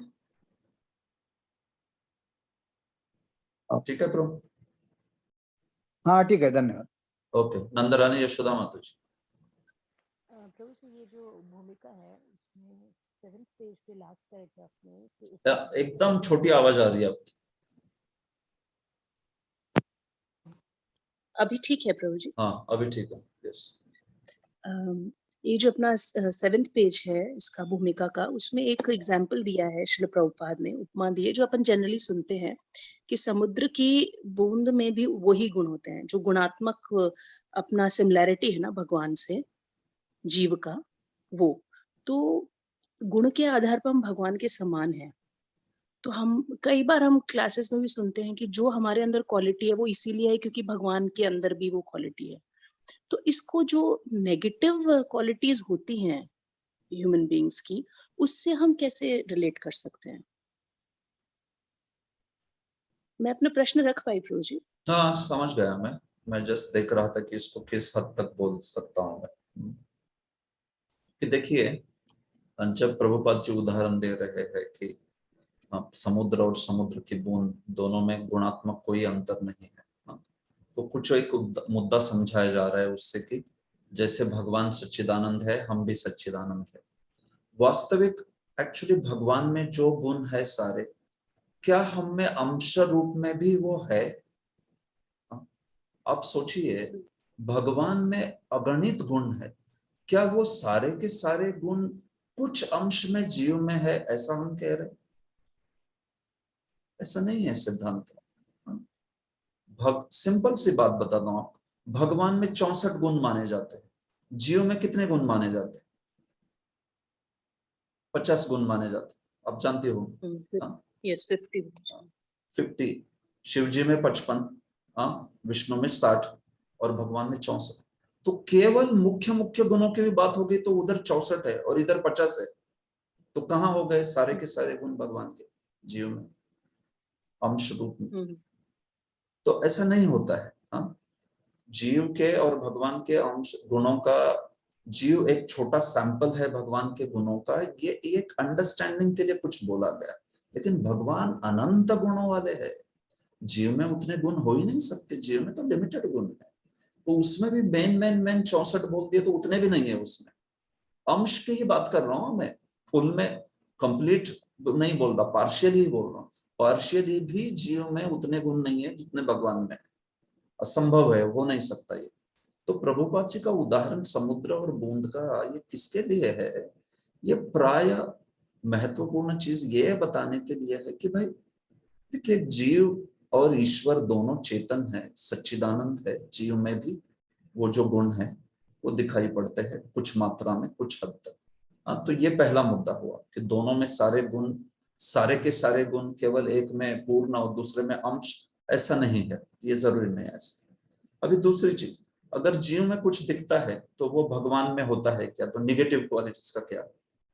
तो देखिए, जीव में जो भी निगेटिव क्वालिटीज दिखती है ना, तो भगवान में वो क्वालिटीज, वो गुण जो है वो है, लेकिन वो गुण जो है सकारात्मक रूप से है। मतलब भगवान में वो गुण जो है ना, चित शक्ति के आधार पर है। जीव में क्रोध है, भगवान में भी क्रोध है, लेकिन वो क्रोध जो है वो परम कल्याणकारी क्रोध है। उस क्रोध, वो तमोगुणी क्रोध नहीं है। जीव का क्रोध यानी तमोगुणी, भगवान का क्रोध ये शुद्ध सत्व, चित शक्ति से बना हुआ। जैसे लीला में चिढ़ जाते हैं, वो गुस्सा हो जाते हैं, गोपों पर गुस्सा हो जाते हैं, राधा रानी पर गुस्सा हो जाते हैं कभी, लेकिन वो क्रोध जो है वो परम उत्कर्ष वाला क्रोध है। उसमें भौतिक जगत के क्रोध का तामसिक स्वभाव वगैरह कुछ नहीं, वो तो चित शक्ति का, लीला का ऐसा मधुरता प्रकट कर देता है वो क्रोध कि उस मधुरता को चर्चा करते करते पूरे आचार्यों की जिंदगी चल जाती है। तो ये बात है। वैसे ही काम ले लीजिए, काम इस जगत का रजोगुणी है, भगवान का काम पूरा चित शक्ति वाला काम है। तो उसमें सिमिलरिटी दिख सकती है इस जगत की तरह, इस जगत में कामी लोग जैसे क्रीड़ा करते हैं वैसे दिखेगा भगवान की भी वैसी क्रीड़ा, लेकिन उसमें बिल्कुल नहीं। ये तो भाई रजोगुणी है, वो जो है पूरा शुद्ध भाव में, हाँ एकदम पूरा पूरा वो लीला के चित्त शक्ति का है वो। तो ऐसे सारे निगेटिव गुण होते हैं ना माता जी, वो गुण श्री कृष्ण में शुद्धावस्था में पाए जाते हैं इस प्रकार से। हाँ, लेकिन इसके साथ साथ एक चीज और भी समझनी पड़ेगी कि कई बार क्या होता है, 3 गुणों के प्रभाव से कुछ कुछ चीजें जीव में ऐसी होती है, वो इतने विकार होते हैं ऐसे कि उस विकार को जरूरी नहीं कि हम लोग सोचे कि वो भगवान में किसी ना किसी रूप में होगा ही। हाँ, जैसे उदाहरण देता हूँ, कभी कभी कुछ लोग बोलते हैं कि देखो भाई एक गेम है कैरम करके, तो अगर इधर हम लोग कैरम खेलते हैं तो मतलब भगवान ओरिजिनली अपने आध्यात्मिक जगत में भी कैरम खेलते होंगे कुछ ना कुछ ओरिजिनल रूप में, या ऐसे कुछ। या इसको कहीं पे भी लगा दीजिए, कोई भी गेम में, कोई भी एक्टिविटी में, तो ऐसा नहीं होता है। 3 गुणों के कारण इस जगत में माया ऐसी विविधता उत्पन्न कर देती है कि जरूरी नहीं कि वो जो 3rd क्लास विविधता है वो ऊपर भगवान के इसमें हो, उससे कहीं अच्छी विविधता ऊपर होगी, लेकिन जरूरी नहीं कि ये नहीं है। जैसे लॉजिकली भी अगर इस जगत को ऊपर के जगत का प्रतिबिंब कहा जा रहा है, तो प्रतिबिंब में हवा के बहने से डिस्टॉर्शन होके कुछ कुछ चीजें दिख सकती है जो ओरिजिनल में ऊपर नहीं है। मानिए आप कुछ ऊपर प्रतिबिंब को नीचे देख रही है पानी में, तो उसमें ऐसा दिख सकता है कि कोई भूत जैसी चीज दिख रही है, तो ऊपर भी कोई भूत कुछ नहीं है ऊपर भूत जैसा, लेकिन नीचे वो क्या हो रहा है, हवा बह रही है, पानी बह रहा है, इस सारे प्रभाव से कुछ स्पेक्युलेटिव, कुछ ऐसा ऐसा कुछ कुछ दिख रहा है। So this is why material world Prabhupada termed as perverted reflection. It is not an exact reflection. It is perverted. It is a corrupt reflection. तो corrupted reflection में, perverted में, distorted में बहुत सारी ऐसी चीज दिख सकती है जो ओरिजिनल में है नहीं। हाँ, ये बात है। तो इसीलिए इस तत्व को ऐसे समझना चाहिए कि पहले तो भगवान में अनंत गुण है, वो जीव में जरूरी नहीं कि वैसे सारे गुण हो करके है ही नहीं, वो संभव ही नहीं है। जीव सैंपल भगवान का है सारे गुणों का, ऐसा नहीं बोलना चाहिए, ऐसा नहीं होता। प्रभुपाद वो कुछ प्रमुख गुणों के बारे में बात करें। और दूसरा चीज, इस जगत में त्रिगुणों के कारण कभी कभी कुछ ऐसी भावनाएं, कुछ ऐसे खेल या कुछ ऐसे व्यवहार प्रकृति के प्रकट हो सकते हैं, और उसको हम कहेंगे कि ये ओरिजिनल रूप में आध्यात्मिक जगत में होगा, तो वैसा नहीं होता है। वो it would be an extrapolation, उसको हम लोग अध्यारोप कहते हैं, या अध्यारोप कहा जाता है। You are just projecting this world into that world. तो ये बात है, ठीक है। Yes, thank you so much. Wonderful answer. Thank you. जय श्री राधा माता जी। हरे कृष्णा प्रभु जी। प्रभु जी, पहले तो मैं आपका बहुत बहुत धन्यवाद देना चाहूंगी कि मैंने जो इंट्रोडक्शन से मैं आपसे सुन रही हूँ, तो इससे पता चल रहा है कि हम जो भगवत गीता सुनने जा रहे हैं अभी, तो उसमें स्नान नहीं, पूरा पूरा गोता लगाने वाले हैं। उसके लिए बहुत बहुत धन्यवाद प्रभु जी। आप प्रार्थना करिए, मेरा भी कुछ हृदय का मल स्नान, मल जो है निर्मोचन हो जाए। तो प्रभु जी, मेरा बहुत एक सिंपल सा प्रश्न था कि जैसे आचार्यगण है, तो उनके पहले एक उपाधि होती है, जैसे श्रीपाद या श्रील, तो प्रभु जी ये क्या होता है? तो थोड़ा आप अर्थ बताएंगे प्रभु जी? हाँ ठीक है, 1 मिनट में बता देता हूँ। श्रील या श्रीपाद या श्रीमत, या श्री, ये सारे जो है ना, ये श्री से बेसिकली संबंधित शब्द है। तो श्रील, तो श्रीयम लाती इति श्रील, ऐसे कहते हैं संस्कृत में। क्या अर्थ है उसका? देखिए, जो श्री यानी भगवान की शक्ति जो है हमारे लिए, श्रीमती राधा रानी जो है, वो जो श्रीमती राधा रानी के आश्रित है, श्रीमती राधा रानी के कृपा पात्र है, श्रीमती राधा रानी के कृपा प्राप्त है, उनके द्वारा जिनको वैभव दिया गया है। कैसा वैभव?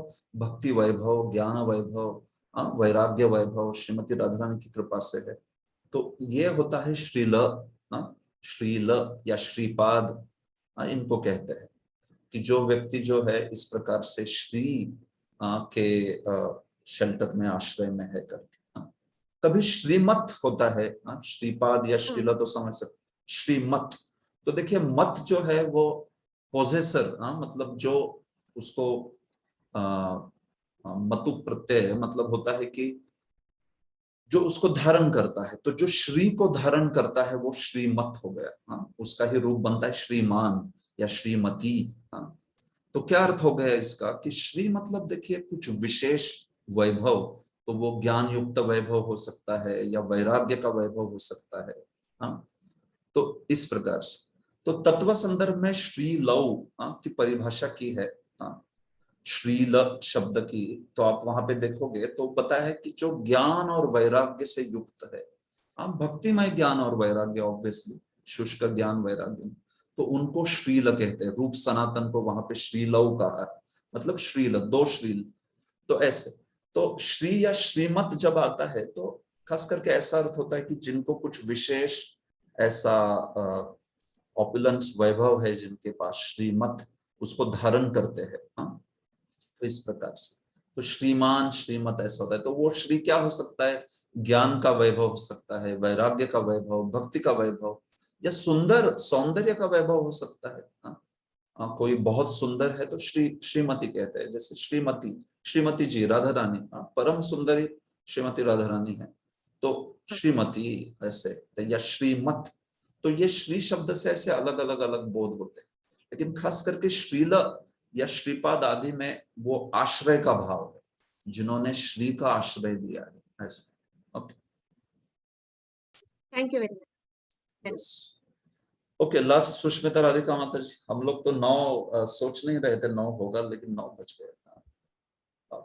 हरे कृष्णा जी। प्रभु जी, ये जो निष्क्रिय भाव में जो भक्ति है, जो भक्त है बताया निष्क्रिय भाव में, जिसे शांत रस कहते हैं, तो प्रभु जी इसमें निष्क्रिय मतलब वो बस भक्ति करता है, भजन मतलब कीर्तन करता है और सेवा नहीं ऐसा अर्थ होता है क्या प्रभु जी?